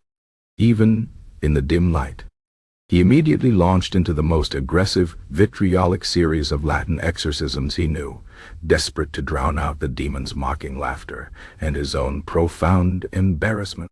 It took him another 2 hours to finally dislodge the now thoroughly amused demon, which departed with a final echoing taunt. "Do send my regards to the queue in Job, brother. Such incidents were not as rare as the church would have preferred." The medieval exorcist, living a life of rigorous self-denial and constant introspection, was acutely aware of his own imperfections, his own petty grievances and fleeting temptations. The demands of their sacred office often required them to delve deeply into the psychological and moral weaknesses of the possessed, to understand the inroads the demon had made. But when deprived of sleep for days on end, the lines between their own consciousness and that of the afflicted, between their own internal struggles and the external demonic assault, became perilously blurred.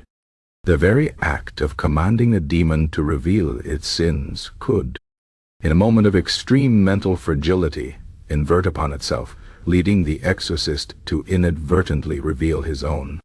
Brother Alaric, the unfortunate cleric whose crucifix stubbornly refused to stay straight, and who battled phantom temperature fluctuations from his blanket, had his own experience with the sleep-deprived confessional. He was attempting to cast out a particularly loquacious demon of deceit from a local innkeeper who, under its influence, was prone to recounting wildly improbable tales of his own heroism and noble lineage. Alaric had endured hours of this theatrical boasting, his head pounding.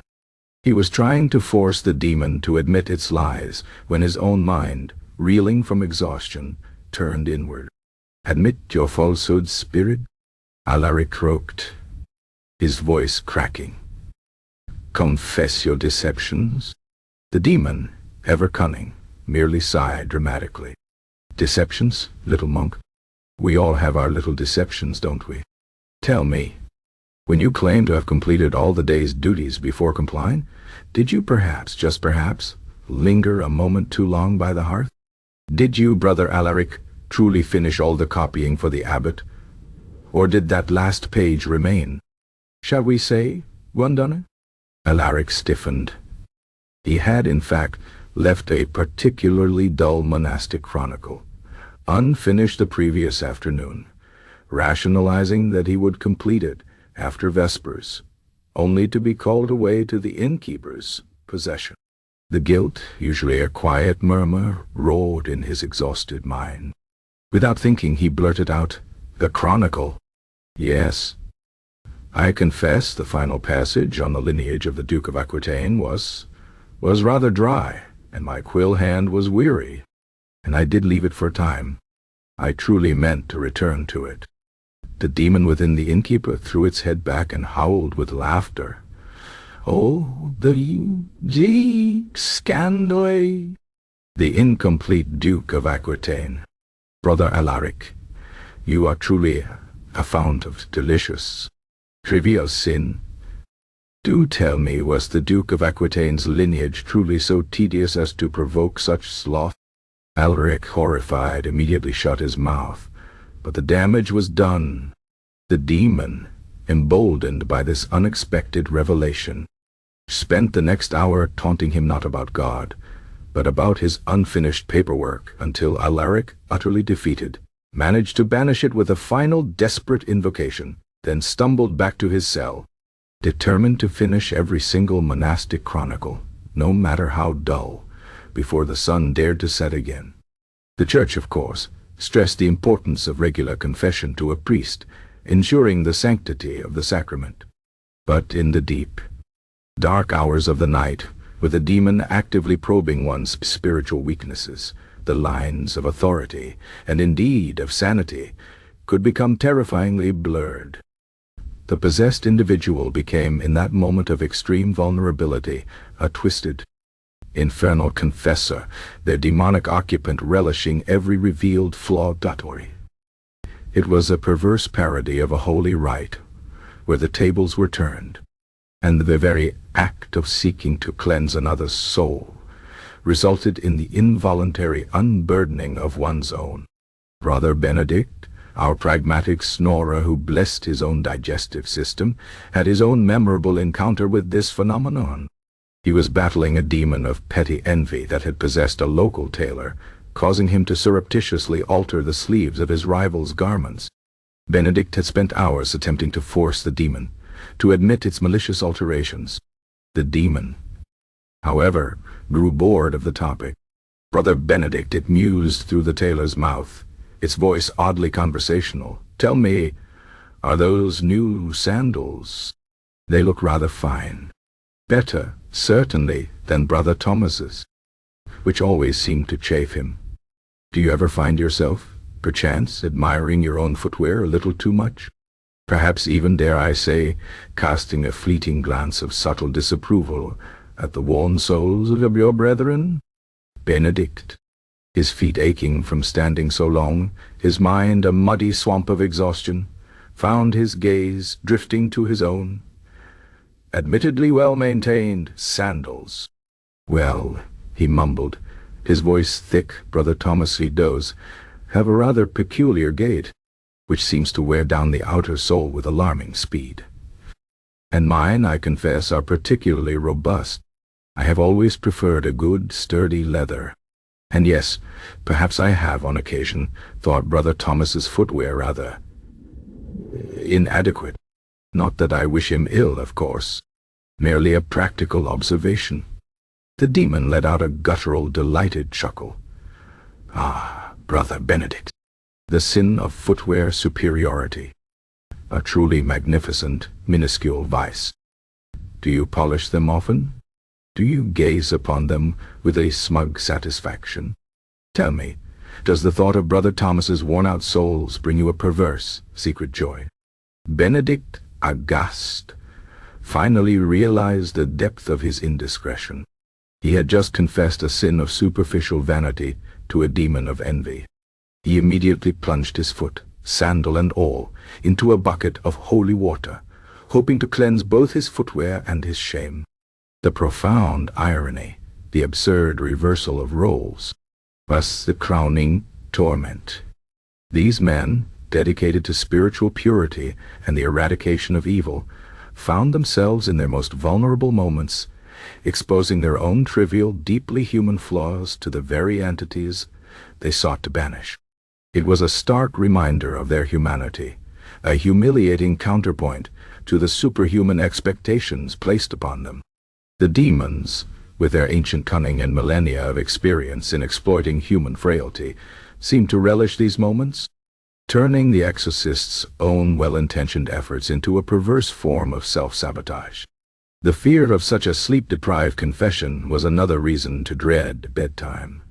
It wasn't just the fear of being physically attacked, or spiritually compromised, or falling prey to sloth.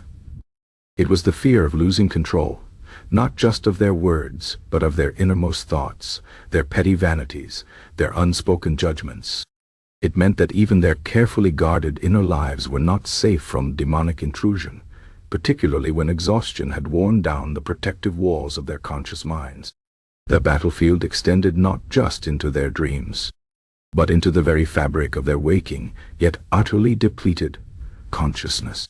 So the medieval exorcist's dread of bedtime was not merely the fear of what the night might bring, or the physical toll of the rituals, or the spiritual burden of sloth, or the trickery of light and sound, or the blurring of dreams, or the discomfort of comfort, or the lonely caffeine-free vigil, or the anticlimactic dawn, or the self-imposed burden of their bizarre bedtime rituals, or even the humiliating phantom snore or the tempting midnight snack.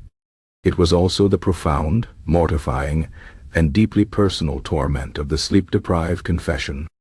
It was the knowledge that even their own carefully concealed trivial sins could be exposed, not in the sanctity of the confessional, but in the grim public spectacle an exorcism, turning them into a source of entertainment for the very demons they sought to cast out. It meant that true mental peace, like true physical rest, remained an elusive, terrifying fantasy, forever haunted by the echoes of their own whispered failings and the mocking laughter of an infernal, unsympathetic confessor. It was enough to make one long for a life of honest, unambiguous and entirely unconfessed, if perhaps slightly sinful, sleep. Chapter 19. The final exorcism, the medieval exorcist, a soul relentlessly battered by the unholy hour's onset, the calculated insolence of sleep-deprived demons, the insidious symphony of the devil's lullaby, the nauseating realities of the bedside vigil, the crushing spiritual burden of the sin of sloth, the terrifying ambiguity between nightmares and genuine demonic visitations, the perverse torment of the midnight oil with its dancing shadows, the lonely, caffeine-free burden of the Nightwatch, the anticlimactic frustration of the dawn Deliverance, the self-imposed exhaustion of their bizarre bedtime rituals, the humiliating phantom snore, and the maddening midnight snack temptation, found themselves in the deepest throes of their profound weariness, subjected to a final, truly unprecedented indignity. Their minds, stripped bare by endless nights of conflict, their defenses utterly eroded, occasionally allowed for a startling, and often mortifying, breach of professional decorum. The accidental confession of their own sins to the very souls they were attempting to deliver. This was the sleep-deprived confession, a darkly ironic and utterly human failing, delivered with the kind of introspective humor only those truly pushed to the brink could appreciate. Beyond all these cumulative torments, however, lay a singular, desperate, and profoundly pragmatic solution, born not of spiritual enlightenment, but of sheer, unadulterated human exhaustion: the fake exorcism. This was the ultimate surrender, a grimly humorous account of an exorcist pushed past the point of endurance, willing to risk spiritual jeopardy and professional reputation for the simple, irresistible promise of a few hours of truly uninterrupted, demon-free sleep. Consider Brother Bartholomew, whose earlier accidental nap during an exorcism had led to a monastery-wide rearrangement of footwear, and whose earnest attempts at vigilance had since been met with the constant threat of his own booming snores. Bartholomew, a man of generally good humor and sturdy constitution, had, over the years, found his resilience slowly chipped away by the relentless nocturnal assaults. Now, he was facing his ultimate test, a particularly tedious, yet stubbornly entrenched demon of meticulousness, which had possessed a local guildmaster, one Master Esmond. Master Esmond, under the demon's influence, was incapable of speaking anything but the complete and utterly exhaustive inventory of every single spindle, bolt of cloth, and hanks of yarn in his extensive weaving business. For 3 days and 4 nights, Bartholomew had endured a litany of fabric weights, thread counts, and dye lot numbers, punctuated by occasional, perfectly enunciated blasphemies about the inefficiency of spiritual warfare. Bartholomew's eyes, by the dawn of the 5th day, felt like sandpaper dragged across raw meat. His throat was a wasteland, his knees creaked like ancient gates, and his mind, usually a fortress of theological certainty, felt like a crumbling ruin, filled with an endless parade of invisible phantom bobbins. He had tried every invocation, every blessing, every liberal dousing of holy water. He had chanted so long his voice was reduced to a rasp. He had even, in a moment of pure desperation, attempted to reason with the demon, suggesting that perhaps a demon of its obvious intellectual caliber might find more fulfilling torment in a royal archive than a textile warehouse. The demon, through Master Esmond, had merely responded with a lengthy, itemized list of the historical weight of various types of flax.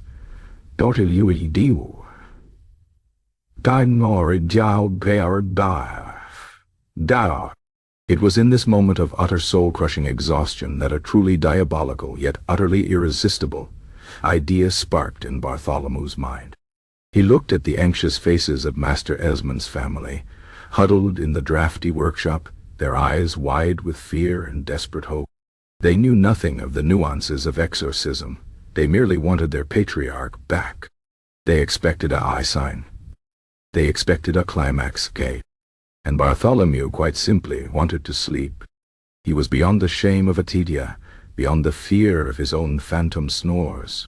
He craved oblivion with an intensity that bordered on the sinful, and he was willing to commit a minor, utterly understandable, deception to achieve it. His plan, born of pure, desperate genius, was simple yet effective. The demon, for all its tediousness, was a creature of habit. It preferred the dark. It hated the dawn. And it responded, with a certain predictability, to loud, sudden noises. Bartholomew surveyed the workshop. A pile of discarded wooden spindles lay near the door. The family, still clutching their rosaries, murmured prayers.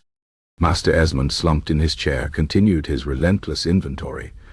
Item 43 skeins of undyed merino, fine grade, 87 ounces. Bartholomew cleared his throat, a sound like grinding gravel. He held his crucifix aloft, not with spiritual authority, but with a desperate, trembling resolve. He began a new invocation, one of his most potent, but delivered with a theatrical flourish that was entirely intentional. Capscede, ab homine istor spiritus immunde, in nomine Patris et Filii et Spiritus Sancti, egredere. He boomed, his voice finding a surprising depth, a surge of adrenaline momentarily piercing his fatigue. He punctuated each phrase with a deliberate, forceful splash of holy water, dousing Master Esmond, the chair, and perhaps a few unsuspecting members of the family who flinched and gasped. As he reached the crescendo, a line that spoke of casting out the demon into the outer darkness, Bartholomew, with a subtlety born of profound exhaustion, took a single precise step backward, directly into the pile of spindles.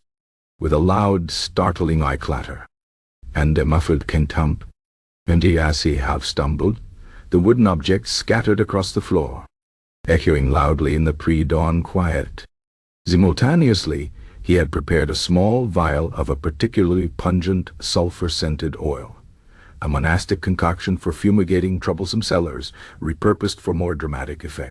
With a flick of his wrist, he uncorked it, allowing a wave of acrid stench to suddenly permeate the room. The family gasped, their eyes wide. Master Esmond, as if reacting to an invisible force, gave a sudden, theatrical Oine shriek of final, guttural sound that was more a gasp than a roar, then slumped forward, utterly limp. Bartholomew, acting quickly, plunged his hand into the remaining holy water and slapped Master Esmond firmly on both cheeks. The guild master, after a moment of stunned silence, blinked, looked around, and murmured, "And 87 ounces fine grade for the Lady Eleanor's spring wardrobe, if you please." His voice was entirely his own, clear, albeit tired. Bartholomew, seizing the moment, raised his crucifix triumphantly.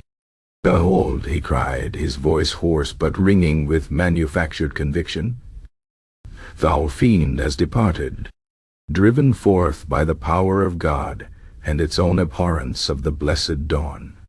Feel the air, brothers and sisters. Smell the faint, lingering taint of its flight. Master Esmond is free." The family rushed forward, weeping with relief, embracing their bewildered patriarch. They sniffed the air, convinced they smelled the lingering sulfur of hell, unaware it was merely Brother Bartholomew's repurposed cellar cleaner. They pointed at the scattered spindles, convinced it was the very detritus of the demon's hasty departure. They saw the dramatic slump, and interpreted it as the release from infernal bondage, not merely the guildmaster's own monumental exhaustion.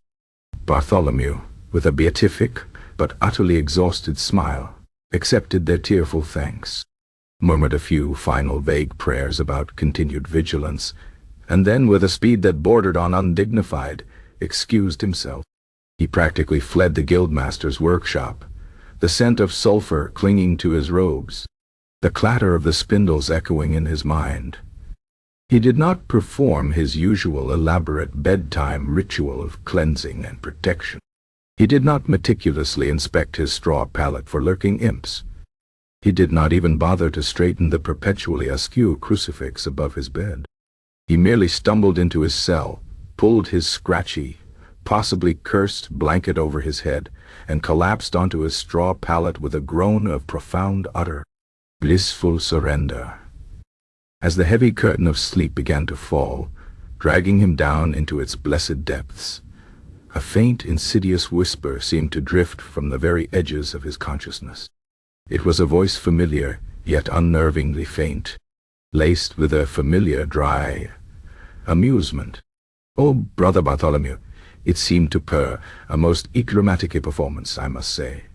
Quite the theatrical flourish with the spindles. And the sulfur oil. A master stroke. One might almost believe you were a true professional. Enjoy your brief respite, little monk. This inventory, you see, is merely," Ija paused. "We demons, unlike you poor mortals, have truly endless endurance, and a rather excellent memory for outstanding accounts." Bartholomew's last conscious thought, before the blessed darkness claimed him entirely, was a weary, defiant one. Let it count. Let it remember. Just for now. Let me sleep. It was the ultimate, ironic deliverance, a victory born not of spiritual prowess, but of absolute, bone-deep human weakness. He had finally gotten some sleep, but at what spiritual cost? He knew the demon might return, perhaps even tomorrow night, amused and refreshed. He knew he had, in essence, lied to a terrified family, and to God. But for that brief, fleeting moment, as he finally succumbed to the true, dreamless oblivion he craved, he simply did not care. The fear of bedtime, for this one night, had been overcome, not by faith, but by a desperate, darkly humorous act of strategic theatricality. And as his ragged breaths deepened into the rhythm of sleep, the monastery lay quiet, save for the distant hoot of an owl, and perhaps a faint, lingering scent of sulfur in the morning air, a testament to a battle temporarily won, not by divine intervention, but by the sheer, overwhelming human need for rest. Chapter 20. The legacy of sleeplessness, the medieval exorcist, a soul relentlessly battered by the chilling onset of the unholy hour, the calculated insolence of sleep-deprived demons, the insidious symphony of the devil's lullaby, the nauseating realities of the bedside vigil, the crushing spiritual burden of the sin of sloth, the terrifying ambiguity between nightmares and genuine demonic visitations, the perverse torment of the midnight oil with its dancing shadows, the lonely, caffeine-free burden of the Nightwatch, the anticlimactic frustration of the dawn Deliverance, the self-imposed exhaustion of their bizarre bedtime rituals, the humiliating phantom snore, the maddening midnight snack temptation, and the mortifying indignity of the sleep-deprived confession, carried a weight that transcended their own weary bodies and troubled mine. Their fears, born of an uncompromising worldview and an utterly exhausting profession, did not vanish with the advent of the printing press or the Enlightenment. Oh no. They seeped into the very bedrock of Western culture, shaping our collective understanding of nighttime, sleep, and the elusive nature of true rest. While we no longer speak of literal imps dancing in the flickering candlelight, or of succubi whispering temptations of roasted goose, the peculiar anxieties endured by these ancient clerics echo, often with a dry, ironic wit, in our modern perceptions of the world after dark. It is perhaps their most enduring and, ironically, most sleepless legacy. Consider first the unholy hour. For the medieval exorcist, it was the palpable shift from day to the demonic shift, a time of chilling premonition. Today, with streetlights glowing and screens ablaze, the literal darkness has been tamed. Yet, how many of us still feel that subtle primal unease as dusk descends? That inexplicable sense of nothing good happens after midnight, even when we are safe in our homes. It is the lingering echo of Brother Cuthbert's knot in the stomach, the ancestral memory of a world where shadows truly harbored unseen dangers, transmuted into a modern low-grade anxiety about late hours, about the quiet hum of the night outside our window that still feels vaguely anticipatory. The witching hour may have been democratized by electricity, but the feeling of it, the quiet hum of potential malevolence, still hums faintly in our collective consciousness, a subtle gift from those who endured it daily. Then, the demons and drowsiness. The medieval belief was clear. A tired exorcist was a vulnerable exorcist. Today, we articulate this not in terms of demonic audacity, but of brain fog, impaired judgment, or the dangers of microsleeps behind the wheel. We know, instinctively, that when we are truly exhausted, our minds betray us. Our words slur, though perhaps less likely to accidentally invite a minor imp for tea, and our decisions become questionable. The demon, in this modern interpretation, is the insidious creeping of pure human error, a consequence of our biological limits. We may joke about running on fumes, but the underlying fear that our competence, our very ability to navigate the world, diminishes with each missed hour of sleep, is a direct inheritance from those who watched their Latin turn to gibberish before their very eyes. The demons may no longer possess, but the consequences of their sleep-depriving tactics live on in every tired mistake we make. The devil's lullaby, the misinterpretation of every creak and rustle, finds its modern counterpart in our hyper-aware, hyper-stimulated environment. We no longer believe the sound of pipes rattling is a demon testing the plumbing. Yet how many of us lie awake, straining to identify every mysterious thud, every sudden pop in an old house, our minds conjuring intruders or structural collapse. The silence of the night, even in a bustling city, still allows for an uncanny amplification of ordinary sounds. The refrigerator's hum, the subtle groan of a heating vent, the distant wail of a siren, or even the soft rustle of leaves outside an open window can still trigger a flicker of unease, a primal fear of the unknown that our medieval predecessors knew intimately. We have logical explanations, but the feeling remains, a testament to the enduring power of a mind tuned to perceive threat in every auditory ambiguity. The bedside vigil has mutated into the myriad ways modern life demands sleepless attention. It's the new parent pacing with a colicky infant, the healthcare worker on a night shift, the student cramming for an exam, the gamer chasing a digital dawn. While the stakes are different, the grueling physical and mental endurance, the desperate desire for rest denied, the often thankless repetition of tasks in the dim hours before dawn, all echo the medieval exorcist's lonely stand.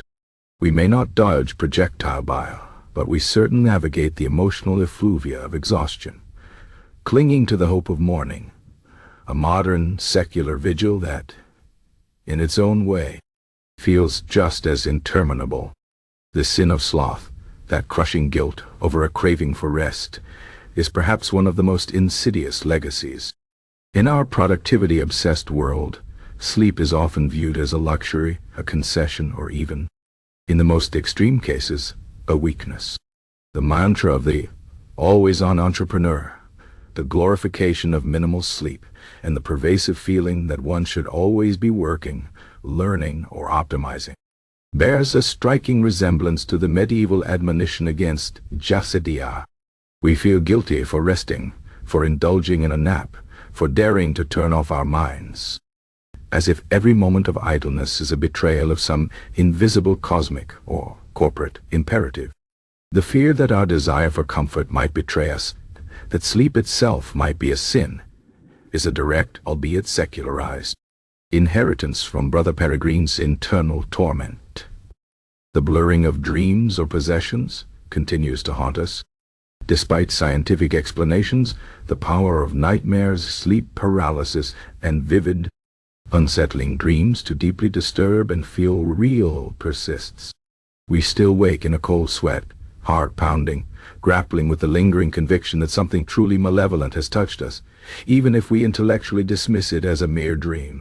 The modern interpretation might involve psychological trauma or stress, but the visceral terror, the blurred line between inner landscape and external threat, is an enduring echo of Brother Bartholomew's panicked sprint to the infirmary after mistaking a blanket for an incubus. Our subconscious remains a battleground, influenced by the anxieties of our waking lives, just as theirs was by literal demons. The midnight oil, once a sputtering tallow candle, is now the relentless glow of our screens. We use them to illuminate the dark, to connect, to work, to distract. Yet, these very devices often prevent true rest. The blue light, the endless scroll, the mental stimulation they keep us artificially awake, straining our eyes, disrupting our circadian rhythms. The irony is profound. We use technology to banish the literal darkness, but it creates a new, digital gloom that ironically prevents us from achieving the deep, restorative sleep we crave. The ghost of Brother Finian, squinting through candle smoke, now squints at a phone screen, equally tormented by the light meant to save him. The haunted bedchamber lives on in our collective anxieties about our homes at night.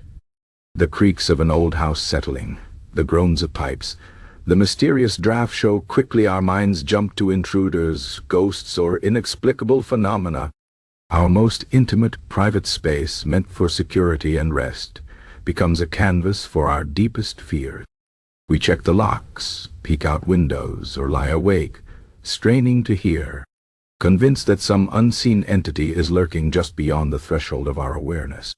The legacy of Brother Osmond's suspiciously scented cell and Brother Alaric's perpetually askew crucifix is alive and well in every late-night Google search for strange noises in my house.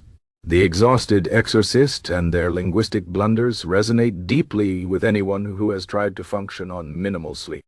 The misspoken words, the garbled sentences, the forgotten names, the crucial typos in an email sent at 3 a.m., these are our modern equivalents of accidentally inviting more demons with incoherent Latin. We know that severe fatigue compromises our cognitive functions, making us prone to errors that range from mildly embarrassing to genuinely catastrophic. The subtle linguistic traps laid by demons in medieval times, are now laid by our own worn-out brains. And the shame of such failings, the knowledge that our competence diminishes with our wakefulness, is a direct, enduring echo.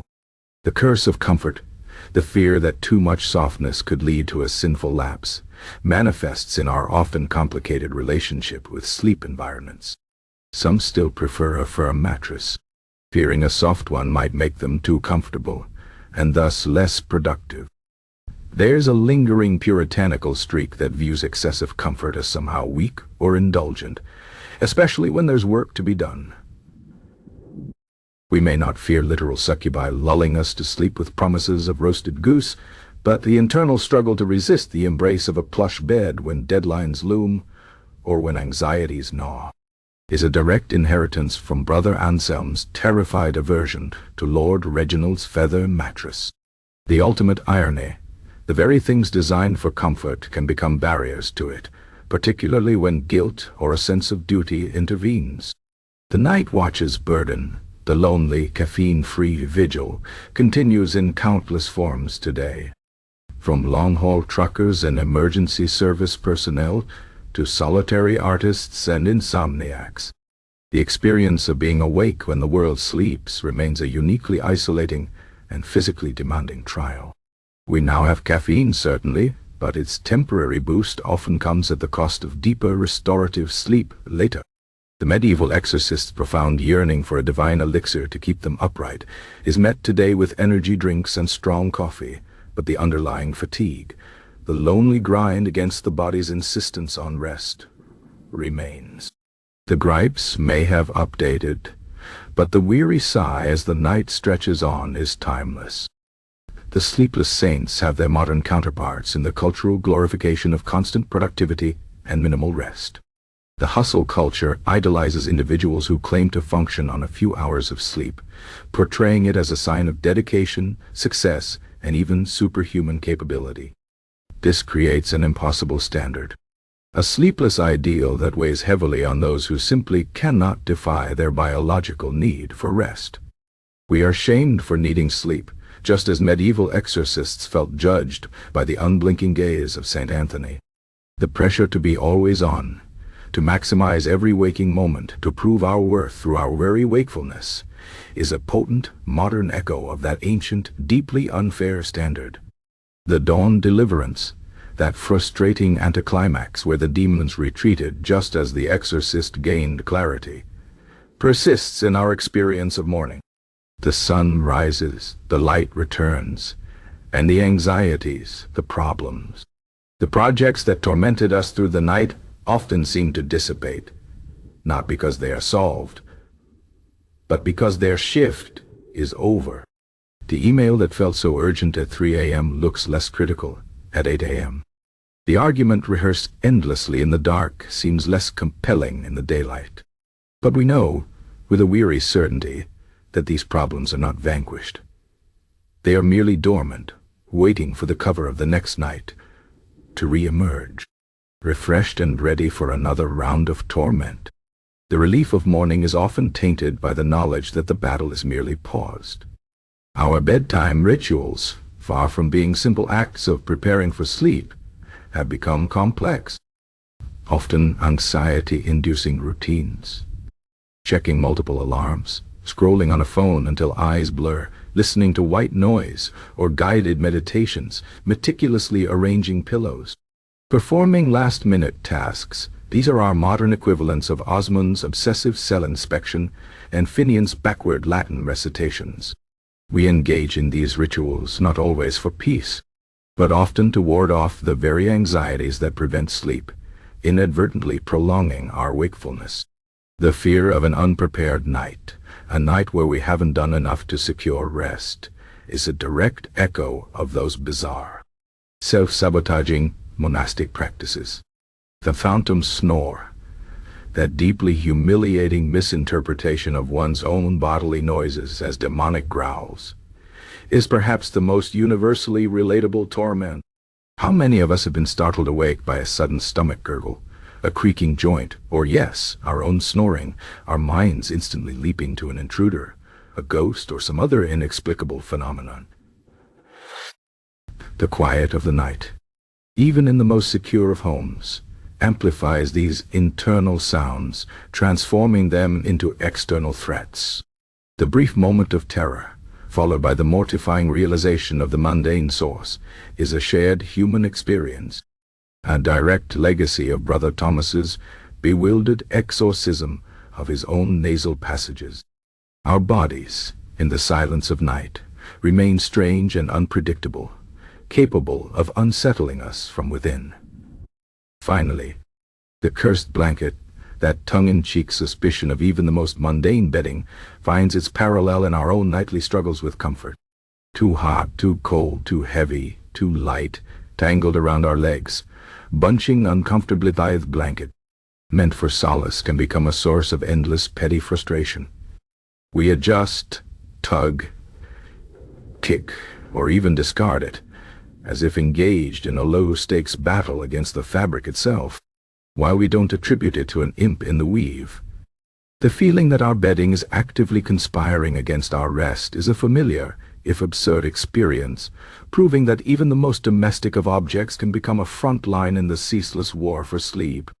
And the midnight snack temptation, that gnawing hunger blamed on demonic gluttony, remains a common internal battle.